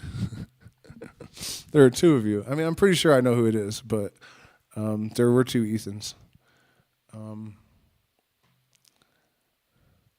Very, very different. Very, very different. One of them, gigantic American bodybuilder, and the other one, smaller and British. Night and day in terms of personality and all that. But okay, so clearly I am out of steam and just rambling fucking. Thank you guys so much for spending this time with me. Please consider becoming a patron, or at least hit the like button, share, subscribe. Follow me on X and Rumble because they are going to axe me on YouTube eventually. Pretty much no question about that. So I appreciate follows on other platforms, and I'll see you guys again soon.